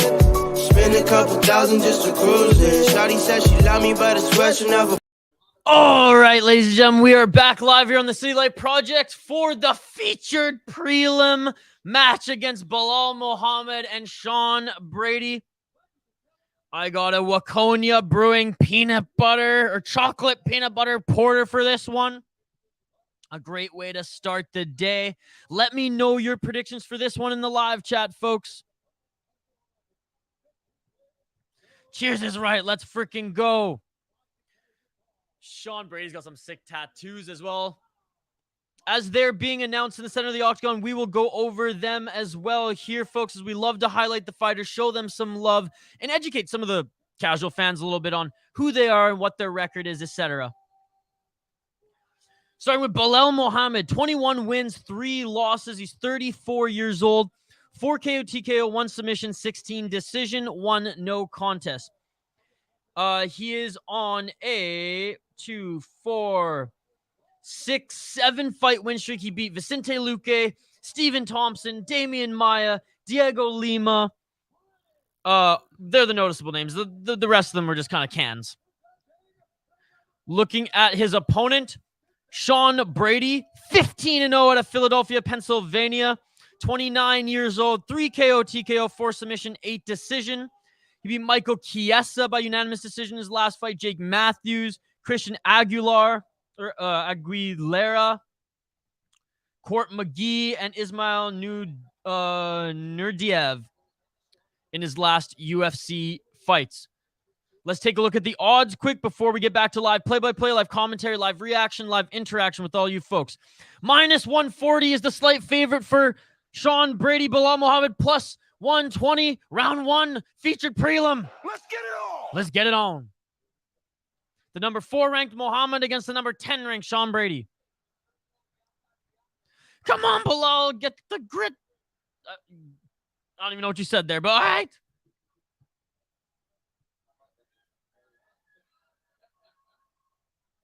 Belal Muhammad stalking down Sean Brady right now.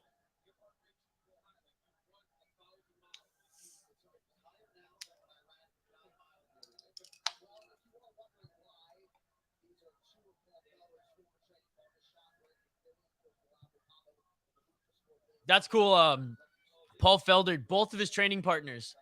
He trained with Sean Brady in Philly, and he trained with Belal Muhammad when he was in California.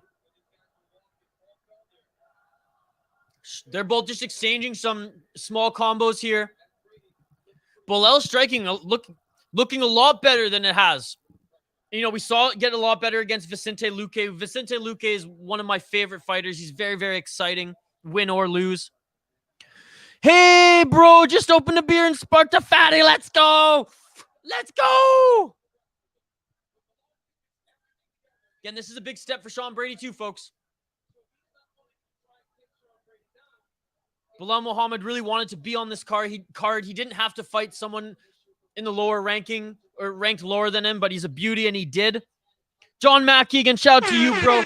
Cheers, John. I hope you're enjoying the violence today. Because I know it's at a better time for you, John. John's out in Scotland or Ireland. Sorry if I got it confused.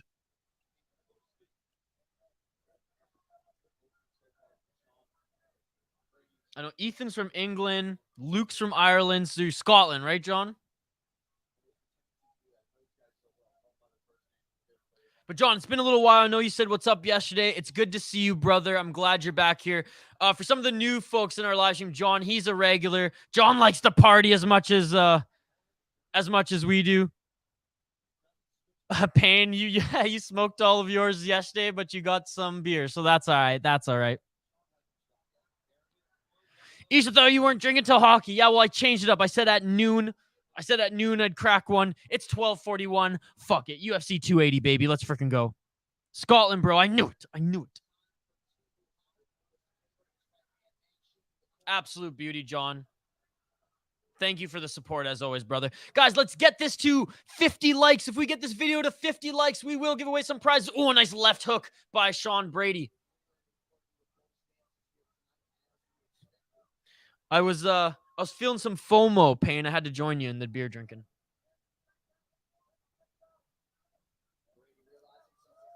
Nice overhand right by Muhammad, and then a left hook by Sean Brady right on the temple of Muhammad. Muhammad, though, nice walk-in jab.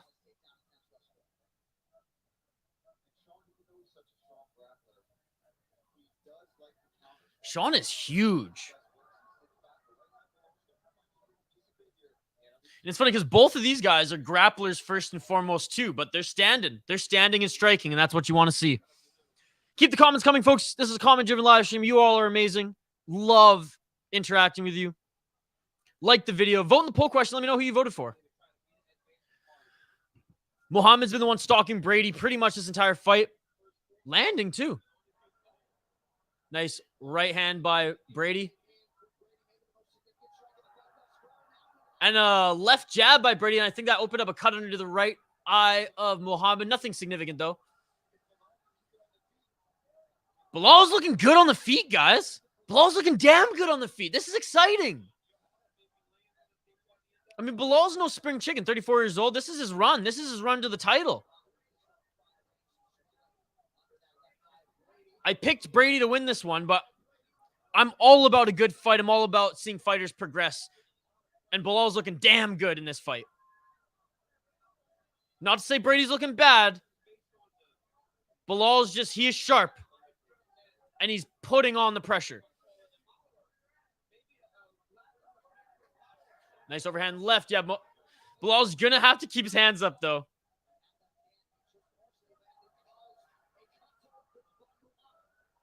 Sean Brady's tough, but Muhammad's landing on him. Some good combos there. Muhammad tried to go with the front kick. Great first round, folks. Great first round.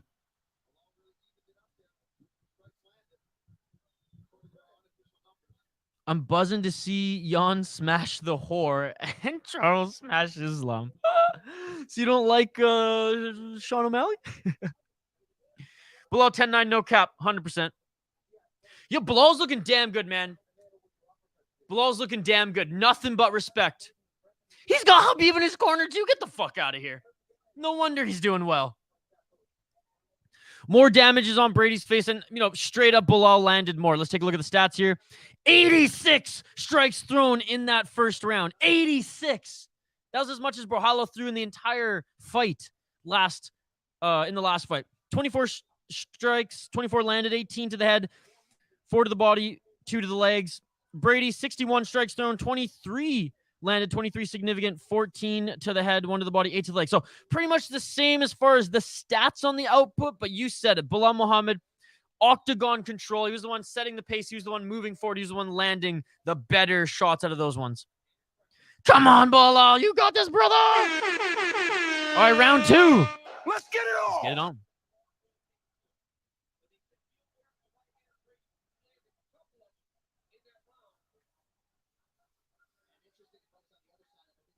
Nice leg kick by Sean Brady. Outside leg kick on Belal Muhammad. I've only seen Sean Brady fight twice. So, like, I don't know what level his striking is at, but, I mean, Belal Muhammad's outstriking him right now. Love Brady's tattoos, though. It's like the opposite. Belal Muhammad being Muslim. I mean, he doesn't have one tattoo, and he's never going to get a tattoo. And he's like a devout Muslim, too. Not one of those Muslims who just get a bunch of Arabic written on them. The hybrids. It's like the Christians who have sex before marriage. The hybrids.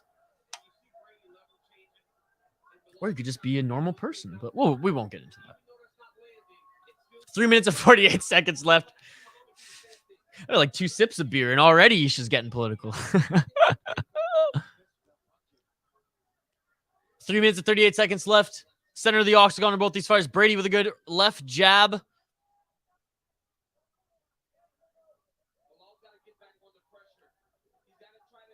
Nice body kick by Brady.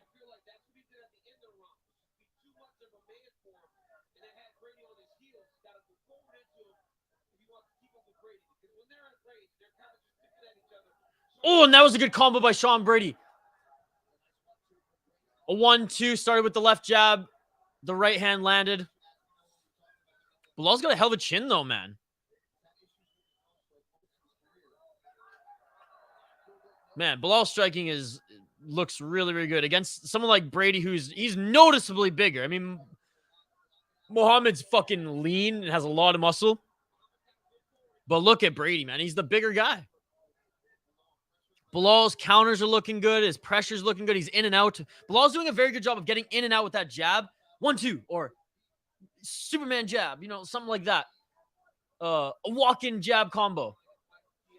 And he hasn't even gone for a takedown yet. Nice left hook by Brady.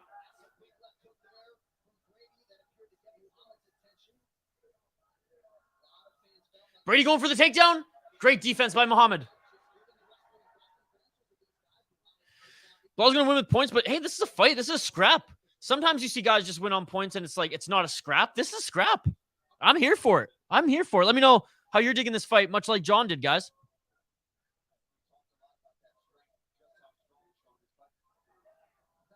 Fucking rights. I love mixed martial arts. I love doing these streams with you guys. Oh, and another left hook on Belal. That one seemed to anger Belal. He was like, fuck, that one hurt. Great fight to end out the prelims. Oh, Brady's hurt. Brady's hurt, man. Brady's hurt. That one of those punches to the nose, I saw it on his face, and Brady's now looking for the takedown. Brady's hurt, man. Belal's still stalking him down. I think Brady's nose is fucked. How's that for professional play-by-play? His nose is fucked. Fuck, I need to get one of you guys to be my mod so we can get these bots out of here. I think I'm 1,000 subs now. I can choose moderators for the chat. Pain? You're here all the time? Overhand right by Belal Muhammad. Another one. Belal just tagged Brady 3 shots in a row. How much more can Brady take? Is Belal going to knock TKO Brady? I was literally ripping on Payne earlier, being like, Belal's not going to knock anybody out. 31 seconds left in the second round, and Belal Muhammad is just raining shots on Sean Brady. Left by Muhammad. Brady's barely standing. The ref's going to end this, Brady. You got to do something. The ref's going to end this. That's it. That's finish it. It is all over. Are you kidding me? Belal Muhammad hops the fence into the crowd. Are you kidding me? TKO Sean Brady. Oh my goodness. Oh my goodness, give this guy the title shot next, or at least the top contender bout at 170. Let's fucking go. What a beautiful performance by Belal Muhammad. He destroyed Sean Brady. Sean Brady is tough as nails, folks. He was not going to give up, but oh my God. Oh my goodness. Or in Belal Muhammad's words, oh my Allah. Wow. Wow. Remember the name. This guy, I said it right in the beginning of this stream. Well, not at the beginning of the stream, at the beginning of their fight. In the beginning of the stream, I was dog in pain. I was like, he's not going to knock anybody out. He might win, but he's not knocking anyone out. Holy fuck. His striking has progressed leaps and bounds, and we should have known, given how he dismantled Vicente Luque. He absolutely made Sean Brady look like he is unranked. Why wasn't this fight on the pay-per-view? As the MMA guru would say, because women's MMA. Oh my goodness. Oh my goodness.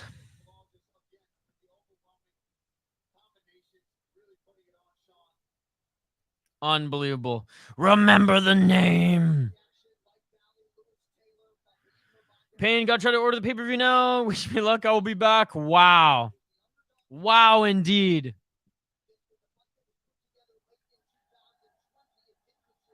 So this was supposed to happen in 2020. It didn't materialize. It's happening now.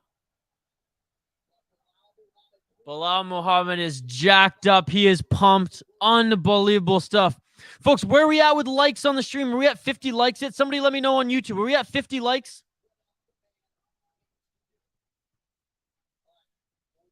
All right, official decision. Center of the octagon, Bruce Buffer. Sugar Show for the KO. How crazy would that be? Belal Muhammad. Remember the motherfucking name, ladies and gentlemen. All right, we're going to listen in to Belal Muhammad and Daniel Cormier.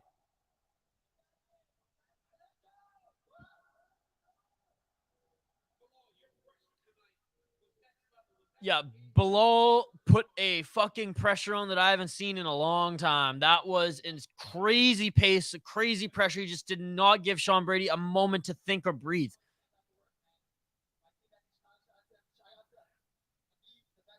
So Belal is saying his camp was one of the hardest camps he's ever had. Shout out to his team in Chicago and Khabib, who helped him out as well. Hey, chat, please check on YouTube. Where are we at with likes? I don't have the tab open. Let me know. If we're at 50 likes, I'm going to do a giveaway right now. I'm going to do it right now. So let me know. Have we hit 50 likes? I'm sorry I've missed. No worries, buddy. No worries. Great fight, says Brian. What's up, Brian? Thanks for joining, Brian. I appreciate it. Hey, guys, where are we at with likes? I want to do a giveaway, but we got to get to 50 likes.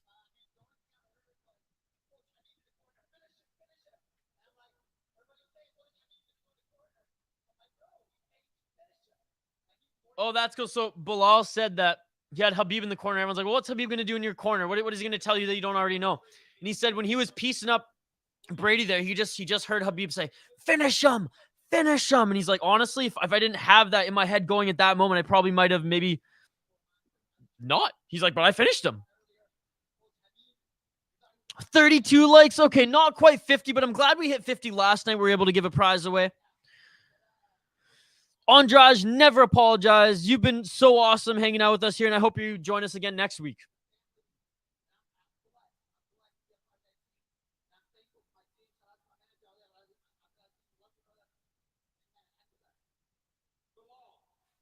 Belal Muhammad, just very thankful for everyone who helped him in this fight.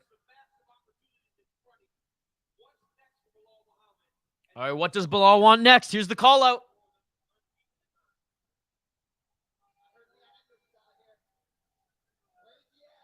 Oh.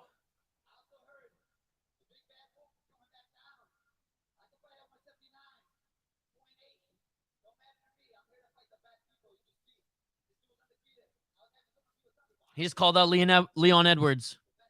Andrew, what's going on, Andrew? Andrew 33, baby. What's going on, Andrew? Thank you so much for joining, buddy. How are you, Andrew? Hope you're having a good start to your weekend. Belal Muhammad calling out Leon Edwards. Sweet Cave, man. Yeah, this is my roommate's space. So I'm gonna be perfectly honest. I haven't set up my desk yet. Signed Ovechkin jersey, signed Couturier jersey, signed Ovechkin jersey. Unbelievable, folks. All right, pay-per-view next, and folks, I have some unfortunate news on my end for you. I have to cut this stream a little shorter today. And this never happens, and it will never happen again. But unfortunately, I can't access the pay-per-view from home. Again, I just moved here. I just moved from Canada, right? And the way UFC's broadcast in Canada is a little bit different. You can actually order the pay-per-view via Fight Pass. What's up, Brittany? Glad to see you. Hope you're feeling better. On Fight Pass in Canada, that's where you order the pay-per-view. Here in the United States, you have to do it through ESPN Plus. Now, I have an ESPN Plus free trial, and my roommates here have ESPN Plus, so I'm able to watch the prelims, right? And I have Fight Pass, so I'm able to watch the Fight Pass prelims. Unfortunately, my Canadian credit card was not accepted by ESPN Plus to purchase the pay-per-view, and, I just moved in with these roommates. I don't want to, just charge $100 bucks to their credit card on the first weekend me living with them. So, and that's just that's one point. A. B. I'm meeting up with some friends to go to my first NCAA hockey game tonight, Gophers versus North Dakota, and we're meeting up in about an hour and a half at a restaurant just to have some beers and some food before we head downtown for the game. So I would have maybe had to cut the stream short, or it would have been tight with the main event anyway. So I figured, hey, this is a good spot to stop it. We've done the early prelims, we've done the ESPN and TSN prelims, and I'm going to race to Buffalo Wild Wings to watch the rest of the pay-per-view with some of my friends before we hit up the hockey game. So deepest apologies again. I hate doing this because I love watching the fights with you guys and my friends that aren't even fight fans, so they're just going to be watching me laughing while I scream at the TV. But I just wanted to let you guys know that unfortunately we're going to end the stream a little earlier today. But we will be back for the full UFC card next week, and I promise we'll do the full card. I don't want to do these cutting of short streams. And next week I will have my ESPN account all set up, and I'll be able to buy the pay-per-views for the upcoming pay-per-views anyway. So I apologize. It's 2 points, right? It's I would have had to been rushed in the last event. I probably wouldn't have been able to shower or anything, which I would have stayed on if I was able to buy the pay-per-view, because I was looking for it last night and this morning. But I was on with ESPN customer service this morning, and they basically said look, this is America. Get a fucking American credit card. And because I didn't preload my Venmo or PayPal, it has to be preloaded 24 hours ahead of time for ESPN to be able to make the purchase. So unfortunately, this is where it's going to end here. I just want to get to the comments here. I had a good weekend so far. I went to Hamilton Ticats game. Yes! No way. How was it, Andrew? I love the Ticats. Was it Tim Hortons Field? Andrew, I'm going to Mariucci Stadium to see my first live NCAA game, the Minnesota Gophers against the North Dakota. What are they? I don't even know. Sioux? Dylan's doing good, man. Dylan's doing good. He's living in Vancouver. Hit him up sometime. Ask him how he's doing. So I called the number. It was a voice automated system. I did everything, and they said I successfully purchased it. So I hope it was charged to my Bell payment, and I better have it. You'll have it then, buddy. You'll have it. Okay, I understand. Yeah, sorry, Andrew, but I promise I'll be back this week. I'm going to post my stream schedule on Tuesday on the community tab and on Twitter. So follow me on Twitter at VI Sports Talk. We're going to be doing some regional promotions next week, as well as UFC Fight Night on the weekend. About to find out.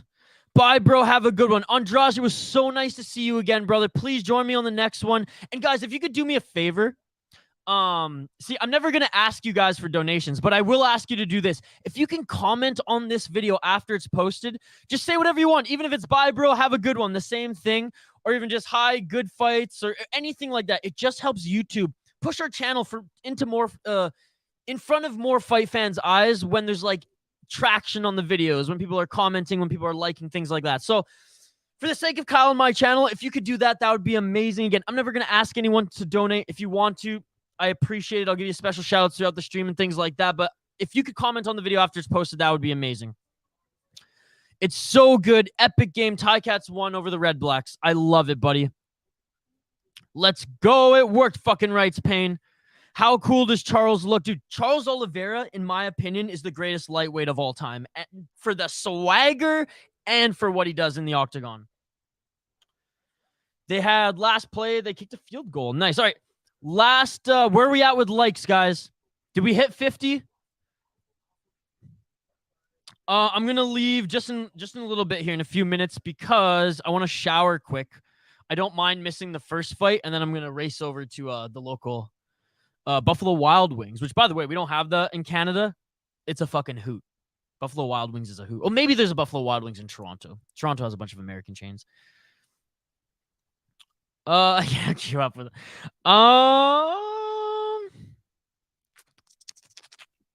Send me the link on Twitter, just in case. Just so I have it next time. Okay, I was going to say Buffalo Wild Wings in Ontario. 37 likes. Oh, just shy of 50, folks. No, you know what, Payne? I think I have to be the responsible adult. You have like friends texting me like, oh, I have to coordinate where we're all going to hang out for the fights, and then they're planning the whole hockey stuff. So, like I said, I just told them if I could get the pay-per-view, everyone just come over. But I told them before we even started, so like 3 hours ago, that, hey, I couldn't get the pay-per-view, so this is my plan for the day. So as much as it's tempting and Pain, literally, I almost was about to call them and be like, yeah, you know what, fuck Buffalo Wild Wings, I'm staying home and streaming. And they would have been like, God damn it, Isha. I think I should be the responsible adult. I think I should brush my teeth. All I had today was 2 eggs, an avocado, and now a beer. I probably should brush my teeth. I probably should shower, and I probably should race over to Buffalo Wild Wings so I can catch at least the last 3 fights on this stacked main event. So again, sincere apologies, guys. You can see it in my face. I don't want to do this. But I kind of have to, given the circumstances today. And hey, I originally thought this was going to be an evening stream and that I wasn't even going to be able to do it at all. I was thrilled that it was in the morning. It was in Abu Dhabi, and I was able to A, hang out with you guys, B, be able to still watch the main event live, and C, go root for the Gophers tonight and NCAA hockey. Yeah, you need that food. Yes, I do need to eat some food. I need to eat some Wild Wings. All right, folks, thank you so much for everything. You are all amazing. Again, we will be streaming this week, so don't worry. You'll see me before next Saturday. We're going to be doing some regional fights this week. If LFA is doing an event, we'll do that, but we're going to be doing regional fights and, of course, UFC Fight Night on Saturday. So like, subscribe, drop a comment on the video after it's posted. O'Malley's got this tonight, baby! Come on! Thank you all so much. You're all amazing. Like, subscribe. We do a minimum of 2 live watch-along/fight companions every week. Next week, I'm going to aim to do 3 again, UFC included. You sent it to me. Thank you so much, Payne. I appreciate it. All of you are amazing. Thank you so much for the support. Like, subscribe, ring that bell for notifications. Support Kyle and all his vlogs that he posts on this channel as well. Again, to everybody new who's watching, everybody new to the channel, we usually go the full 6 to 7 hours. I'm a little busy today, have some previous commitments. I could make it work, but I have to be a responsible adult. So with that, folks, the stream is ending. Have a great rest of your Saturday and weekend. Let's go, Charles Oliveira. And still, or I guess, and new, baby. The champion has a name, and his name is Charles motherfucking Oliveira. Peace out, ladies and gentlemen. See you next week.